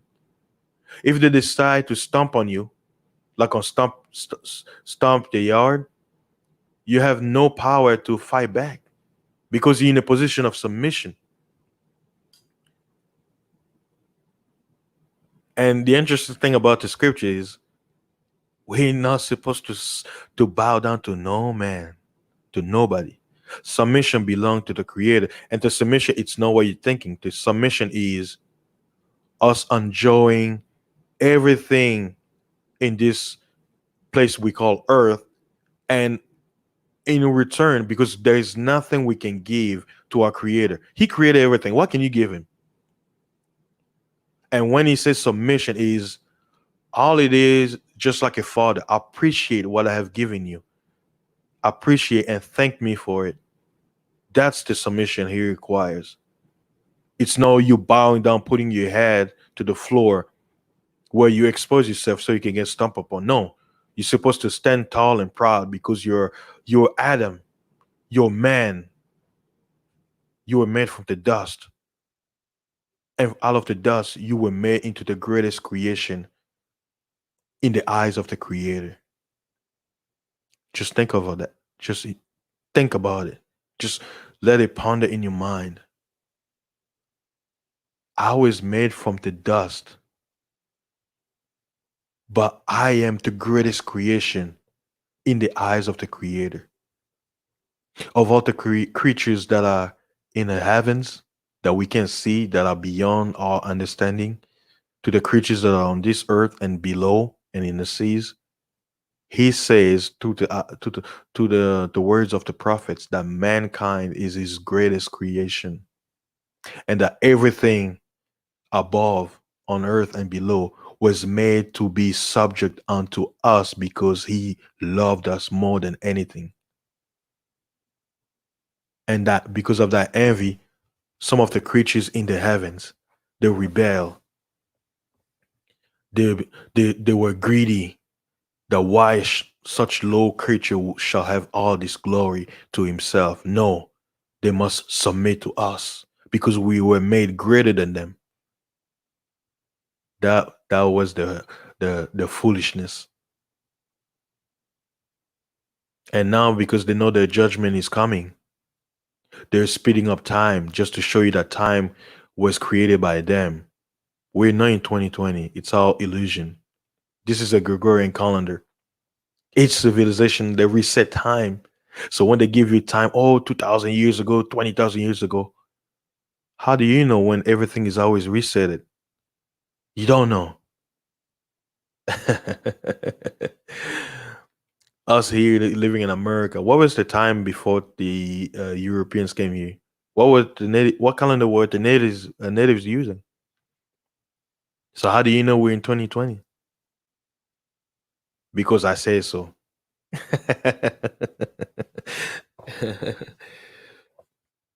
uh, and that's the reality of things. Censorship is gonna be at an all-time high, and travel restriction they're gonna implement it dearly. I fear, and when I say fear, it's like I know what's coming. I'm saying fearful in the sense that I feel pity and sad that you will be required to take that vaccine before you can get to any place on this earth. It's gonna be mandatory. But I say, even if they have to force you, you have to fight till there is no means to fight anymore. But then your faith is gonna be your last grenade, your last result. But before you can reach to that position, you must resist. You must use your God given rights as a sovereign being on this earth that nothing can enter your body without you say so. Nothing. Doesn't matter if it's a government, it's a king, nothing. And you must be ready to accept that this defiance to keep your mind, soul, and body will result to you being removed from this dimension, because that has happened before. And that's why they have to censor. And don't be surprised, these lives, I pray to the Most High that this will stand. It's not going to be censored or anything. But the things that I'm talking in this day and time is quote unquote taboo to a lot of people, and certain people are afraid to say for fear of repercussion. And I don't blame them, because it's the word that we have come to, you know, the reset. The game has been over. So certain voices are gonna be restricted. Even if you know something, you're gonna come to a point where you can't say it because it's gonna affect your livelihood, and that's understandable. But there will be some of us who will not care, who have come to a point of no return because they understand what it is, that the time of the gods is up. Their time to reign over all of us is over, and they're scared because they know what happens next. They've enjoyed living deliciously on this earth, abusing mankind and animals and nature for so long, and they thought that they will get away with it. They've tried to get rid of all of mankind, and they failed. They should have done it a long time ago, but they failed, because at the end of the day, what they were trying to do was fight the inevitable. They were trying to fight the inevitable. And this image that I heard earlier, let me show you this image.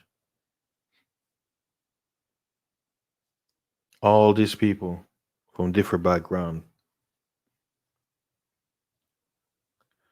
they're trying to take away their faith because the gods have trained them to attach their faith unto them.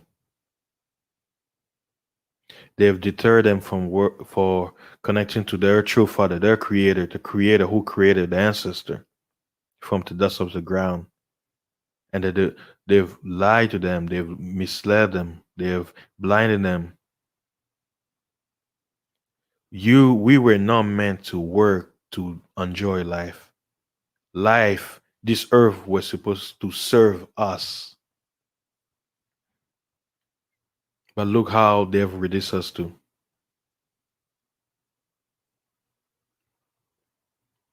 That's something that a lot of people don't like to sit down and think. Why? Because facing reality is so painful that a lot of people have to cope. They have to find means to basically uh,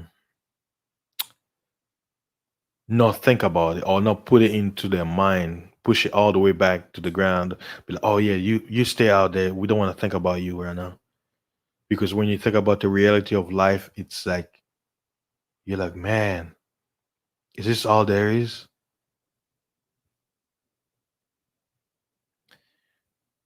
And that's the beautiful thing about the power of the mind. You must use it.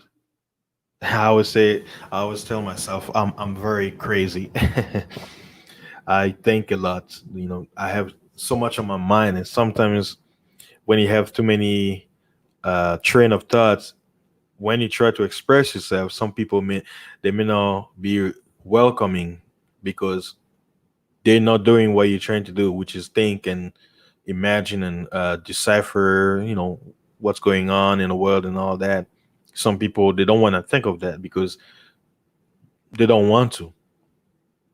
Life is too raw, it's too real. They can't handle it.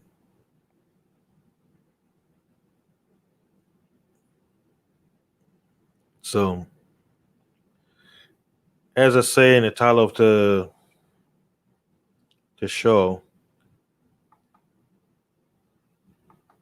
I know it's a very touchy topic, me saying that Christianity is finished, the fall of all religions and their gods.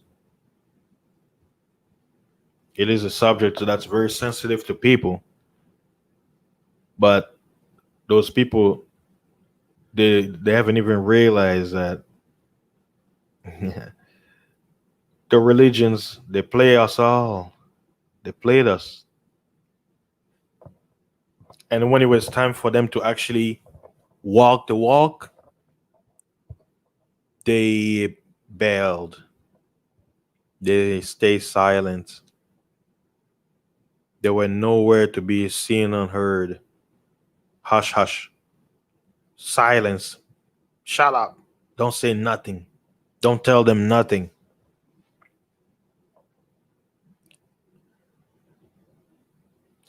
This pandemic is a blessing and a curse at the same time. It's a blessing because it has opened a lot the eyes of many, and a curse because those who had faith, they've now lost it, and they feel like they have no way of getting it back. They've given up. But I would say it's never too late. It's never too late. But you must be honest with yourself to understand that everything you've learned until this point was all to get you ready for total submission and annihilation from the face of this planet. Mankind has not had the time to totally enjoy this earth that we call our home. And thinking about this, it's like, why do we work? Why do we do this? Why do we do that? Why I can't go to certain places? Why I can't go find a land that's open, there's nobody there, and just build and just enjoy my life with my family? Why I can't do that? Why do I have to purchase land from you? The land, it belongs to the earth. We are all the children of Adam. This whole earth belongs to us. Who are you to tell me that you can regulate how much land I should own to enjoy the earth and all its jewels and everything, the herbs, the fruits, the animals, the herd? Who are you to tell me? The earth is too big for all of us. Why should I be restricted to one spot? What These kind of questions, it's like when you start asking these questions, they be like, "Oh, you're going to the stratosphere. You're going too far, man. Just come down to earth. You need to think this way, that way." But it's some of the questions that I'm sure some of you out there have had it too. You're like, "Man, why is it this way? Why is this? Why is that?" But whenever you start to question, that's when you get in trouble, because you're going against everything that you've been programmed to think.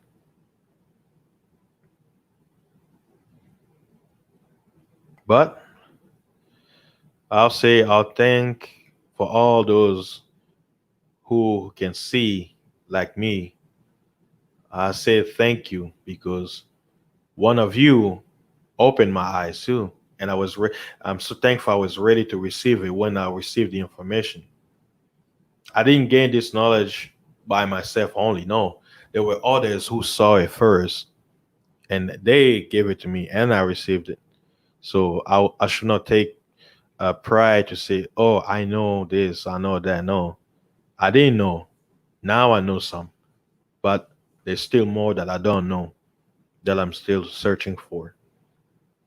And the knowledge that I've gained, it's not to.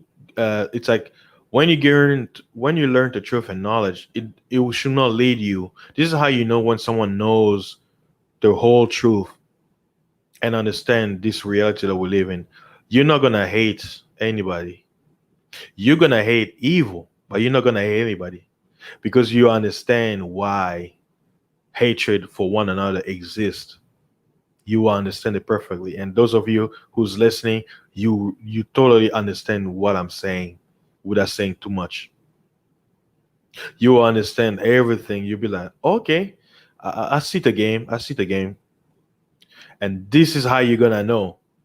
Those of your own will demonize you. You're gonna be hated, as I said earlier, because you're gonna understand the whole thing. And because you choose not to participate on it, you're gonna be demonized first from your own. That's why you're seeing people all over from all backgrounds of life. They're gonna come out. You'll be like, "Hey, you so and so. You look different than me, but you see what I see. Hey, yeah, man, I see the game. Okay, what shall we do, man? Okay, let's warn all the. Oh, should we only warn this particular group of people? Well, we can try, but everybody should know. Okay, tell this and this. Go over there. And then when they go back to the particular group, guess what? They get demonized. They get crucified, um, quote unquote.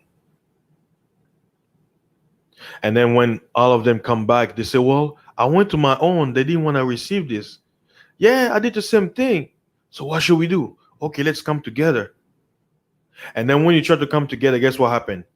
From those of your own who rejected you, they come, "Hey, why are you siding with the enemy?" But wait a minute.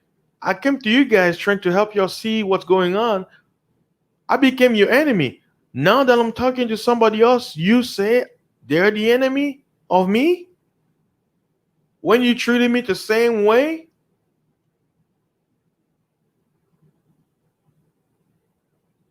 That's what's happening, and that's what's gonna be happening in the coming months, days, weeks.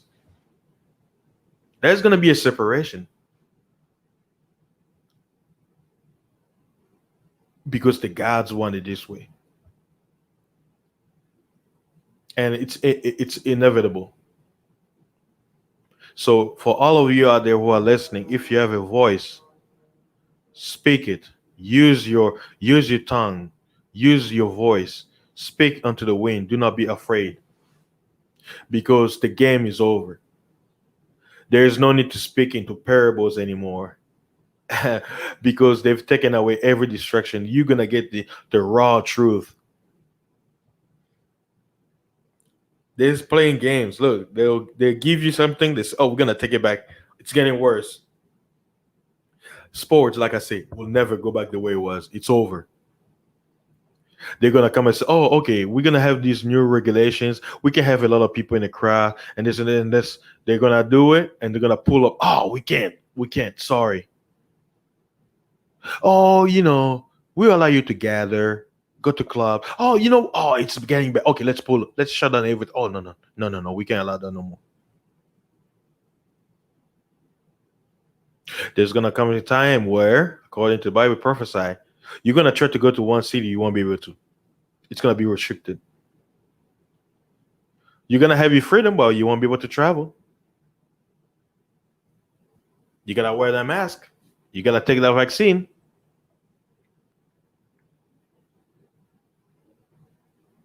Oh, you want to sell something? Oh, do you have your mask on? Uh, did you receive your shot yet? And then you're gonna go to your leader, your pastor, imam. "Hey, imam, look, they tried to make me. Oh, you know what? Shut up and submit.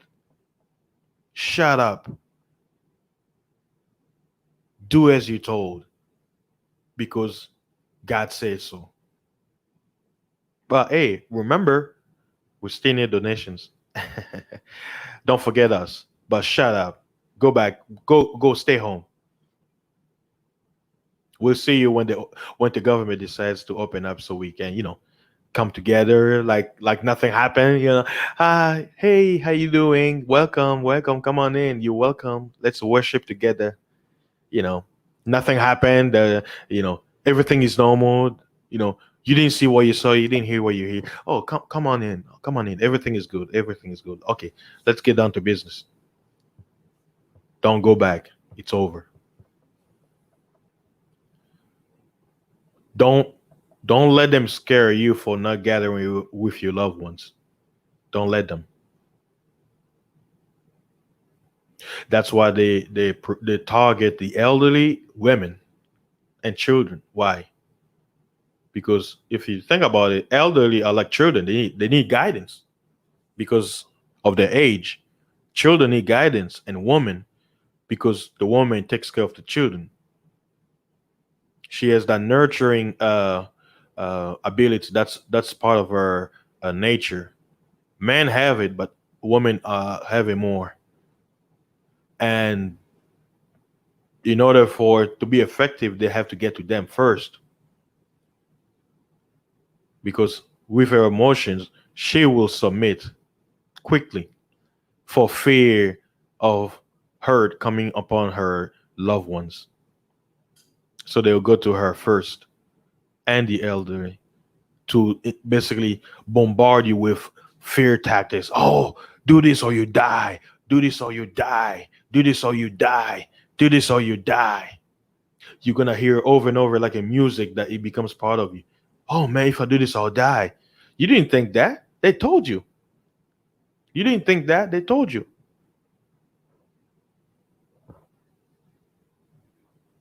If you have a voice, express it. Don't hold back. Express yourself. Don't let them silence you. But the days are coming where those who have a voice to speak that goes against the majority will be silenced. It's inevitable.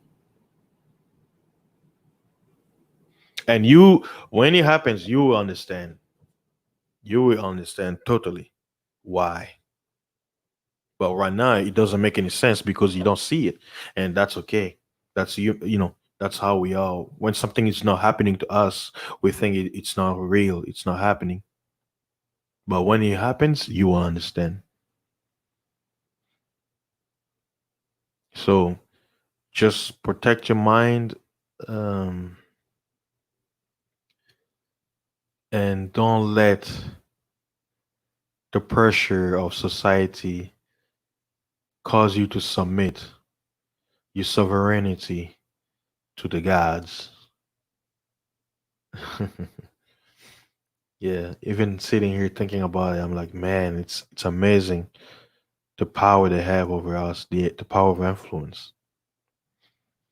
Yeah, man, I've been taking too long. Let me see. Wow, it's already 11. So I've been here for almost an hour.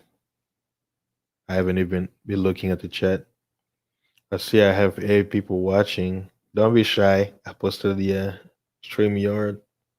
If you have any question you want to add in to the conversation, or you're tired of hearing me talk all this time, you're welcome to jump in. Yeah, I think 11, 3 hours is enough for uh, a Sunday sermon. Oh, I could pull uh, a 7 hour, 8 hour of worship, dancing, and everything. So for now, let me take a break. I'm gonna go grab some water. Let me play some nice sound for y'all. Let me see 1 second. Hello. Okay. I'm gonna take a small break. I'll be right back. And if nobody comes on the panel, then I'll just probably close up and move on to other streams and topic. All right. 1 second. I'll be right back.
Est-ce qu'il y a,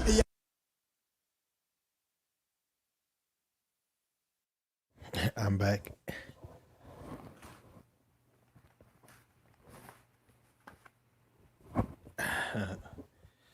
Sorry about the little noise. Yeah. All right. I think it was a great morning show. I hope everybody's doing well. So I'm gonna wrap it up in a few minutes. Uh, let's see, was it MR? Yeah, it's a from. Yeah, it's yeah.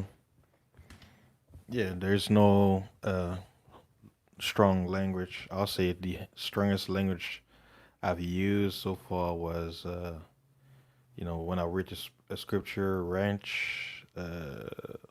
I use bull. I didn't say the second part. I didn't use any strong foul language that you know that is not good for children. Even though the language that I use is very adulterated, I mentioned stuff like slaughter and killing and you understand the language like talking like adult language, but it's uh it's not a language that anyone can actually understand because children are supposed to understand, you know, but you have to teach them based on their level of knowledge. You know, you don't have to tell a child why they should do something. You can just tell them that this thing is gonna hurt you. Um, well, you say you're a Christian, right? Don't you read in the Bible when it talks about evil rulers murdering innocent people? Doesn't the scripture talk about that? So how are you gonna say that you can talk about murder when the Bible says thou shalt not murder, thou shalt not kill, thou shalt love your neighbor as yourself? See, this is I don't know if you've watched the whole stream, but this is what I'm talking about. That many in those days shall be offended. You're asking if this is a Christian friendly stream, and because I mentioned about murder and killing, and you say you have to go, that it's not friendly. Do you know the Ten Commandments? Hey, what's up, Gibby? How you doing, man? I'm glad you got a chance to catch it. Yeah, but I'm looking at the person an MR um like MR. I don't know if you stay here or if you already jumped because you heard killing. Do you know the Ten Commandments? It's only 10. Do you know? One of the commandments says, "Thou shalt not kill, thou shalt not murder, to love your neighbor as yourself." So me talking about not murdering somebody is not Christian friendly? Like, what does that even mean? I don't understand. Like, can you explain yourself? I mean, you're welcome to come on the panel and ask your question or express yourself. I'm not gonna bite. I mean, can you actually explain what did you mean by family friendly, or was it family friendly Christian? Right? You name family friendly Christian. Okay. The Ten Commandments, are those friendly, family, and Christian?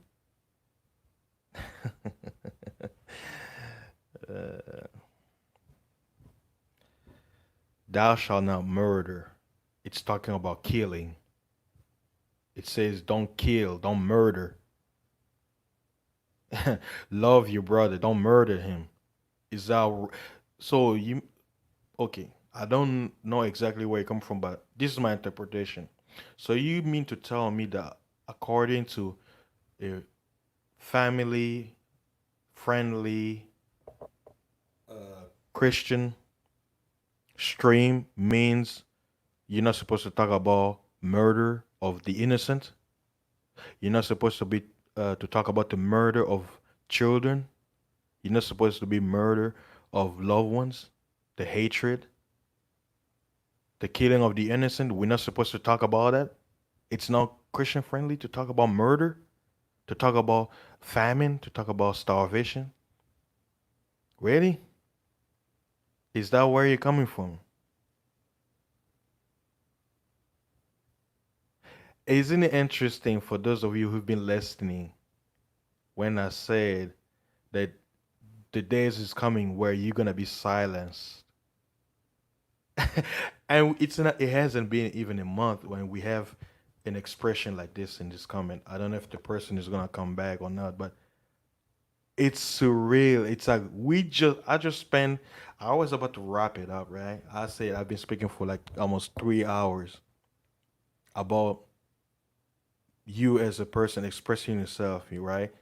And we have somebody right before I'm preparing to wrap up so I can let the brothers go, on their days. This person saying because I mentioned killing that it's not that he has to go because it's not family friendly. Like, what does that even mean? So you mean to tell me that I'm only supposed to tell you the goody stuff, that's gonna make you cope about the reality of the world. There's murder happening, but you know what? Everything is gonna be okay. Just shut up, wear your mask, and stay home, right? Is that what you're implying? Wow. You can make this up. Like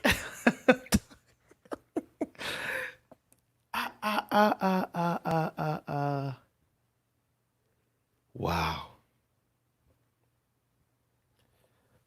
Wow. I see MR is not responding, so I guess he left. But see, for those of you who are listening, what you've just witnessed is just an example. And I was just saying, see, I say I'm not no prophet. I'm just a person who's expressing himself. And this happens. And I just spent 3 hours basically just babbling, just going on my rant, all to the conclusion about expressing yourself and not having fear about it.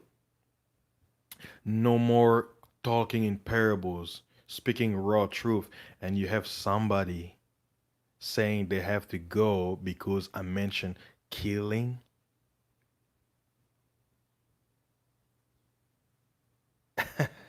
you know, I'm not gonna go into another rant because that will open more cans that I'll have to unleash and just start speaking. But out of the respect of the viewers and people who've been listening, I want to say thank you for stopping by. This was a great show. It's my first Sunday sermon since I started doing this live stream. I joined the stream gang, team stream team. I will save you guys for more contents to come. I mean, today it's Sunday. It's a relaxing day for me. So, depending on my mood, if I'm excited, I may make other stream about different topics. But I wanted to start this morning more about on the topic of religion. Coincidentally, since it's Sunday, and I talked about Christianity. So, in conclusion, before I let you guys go, I just want to say thank you, and I want to thank first the Most High for giving me this breath of life to come in front of you guys and speak to you what I had on my mind. And I just want to give you this message to don't have fear. The life that you were given, it was given to you freely by the Creator. You own him nothing, but oh, look, I got somebody. I got this. Hold on. Let me add you to the screen. Blessings, bro. How you doing, man? Let's see. Uh, I see your mic is on. Hey, what's up, bro? Can you hear me?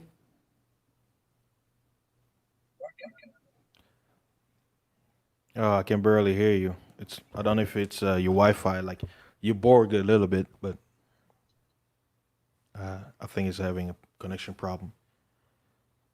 Yeah, basically, as I was summarizing, I think the brother may come back. Um, don't live in fear. The life you're given, it's your right. You were given to it for free.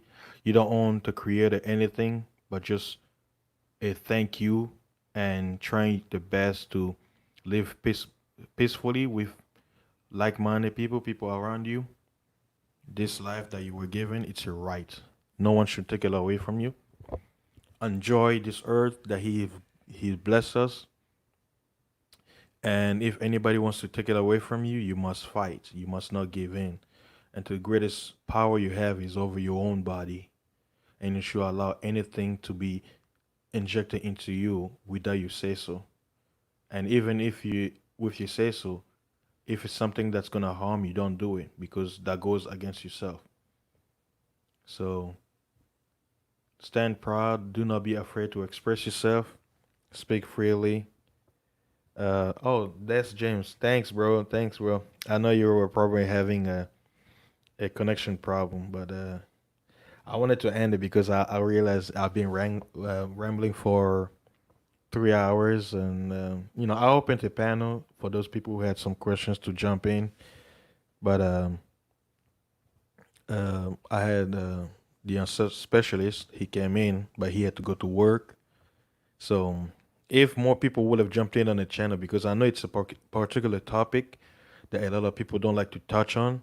So I wanted to basically open the window so people can jump in. I mean, I don't care if you believe any other religion and whatnot, but basically I made my stream where you can come in and basically feel free to express. Because if I'm talking about uh, the freedom of expression, the right to speak your mind.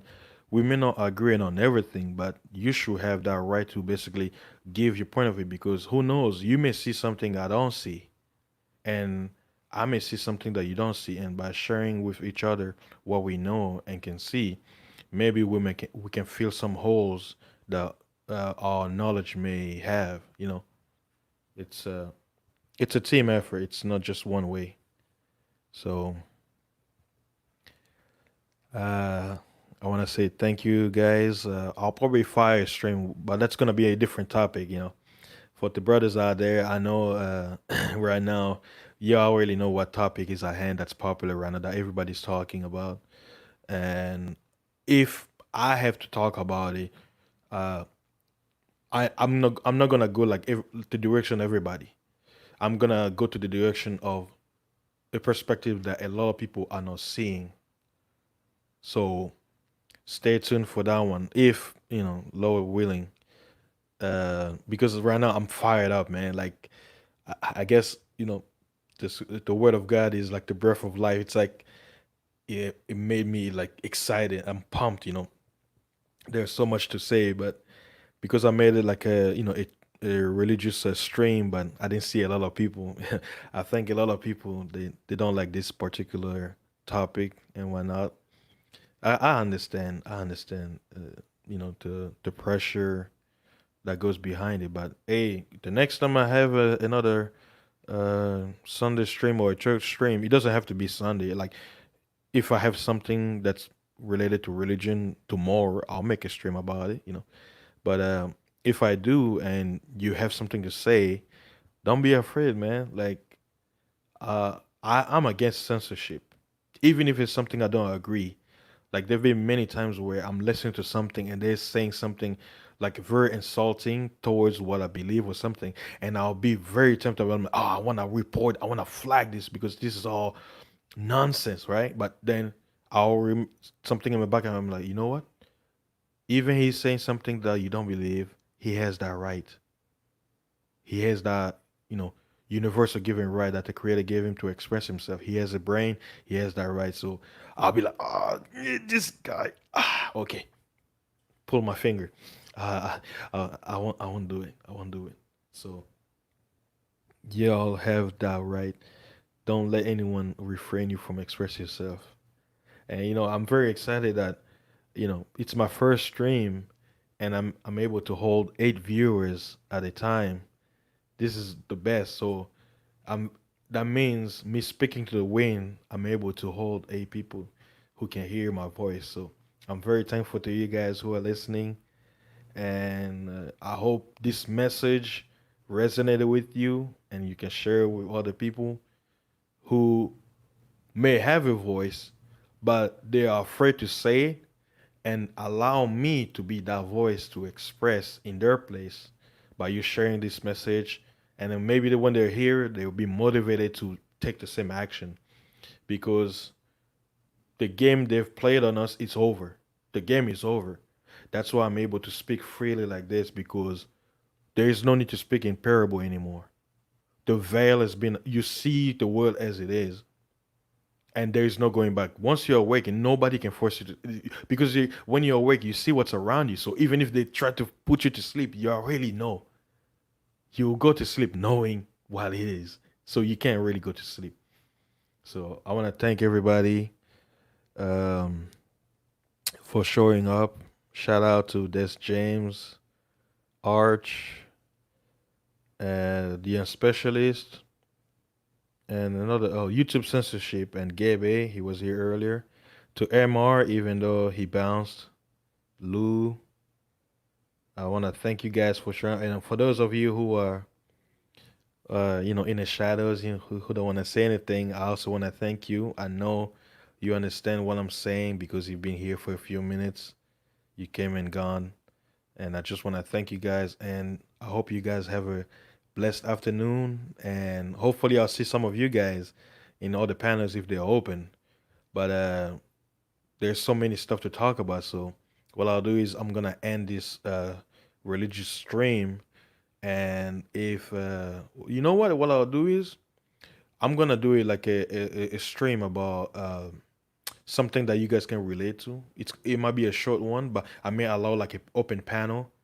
You know what? I'm about to do it right now. So thank you guys. I'll see you guys on the next stream, and you have a blessed day. May the Most High bless you and guide you so you can enjoy this life that He gave you. It's yours. Don't give it away. Your body is yours. Nobody has no rights over it. So y'all have a blessed day, guys. Stay tuned for more. All right, peace. I'll play a song to basically end the stream, so you guys enjoy. 1 second.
Nzambi tapesa betu yo ashina tata nzambi maladi ikikima mbongo ikikima kubuta ikikima ayaya ayaya yabangwashi besenga te tala mwana ya ikejira samuna kuja na kunwa tala mwana kejilema tala mwana kejilema tala mwana kejilema mwana ya imedila difumu mesarampashe mwana ya imedila difumu mesarampashe oma emune mumebele emune mumesuke emune emune ya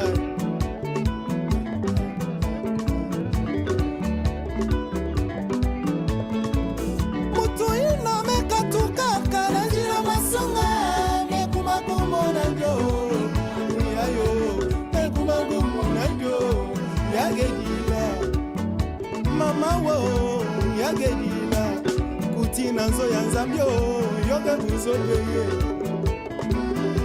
ashikukota na nzambi amakambu nyonso mbote luzimu ya ngemba chingese mutu inakasadila kazanga masunga kemaranga funube zingungandikakakese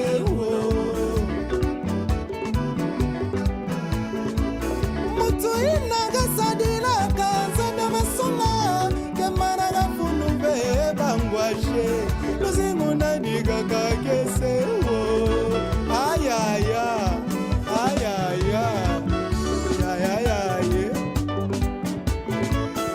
yayayaye ma betupwen ma ayayayayaya yayayaye ayayayayaya betupwen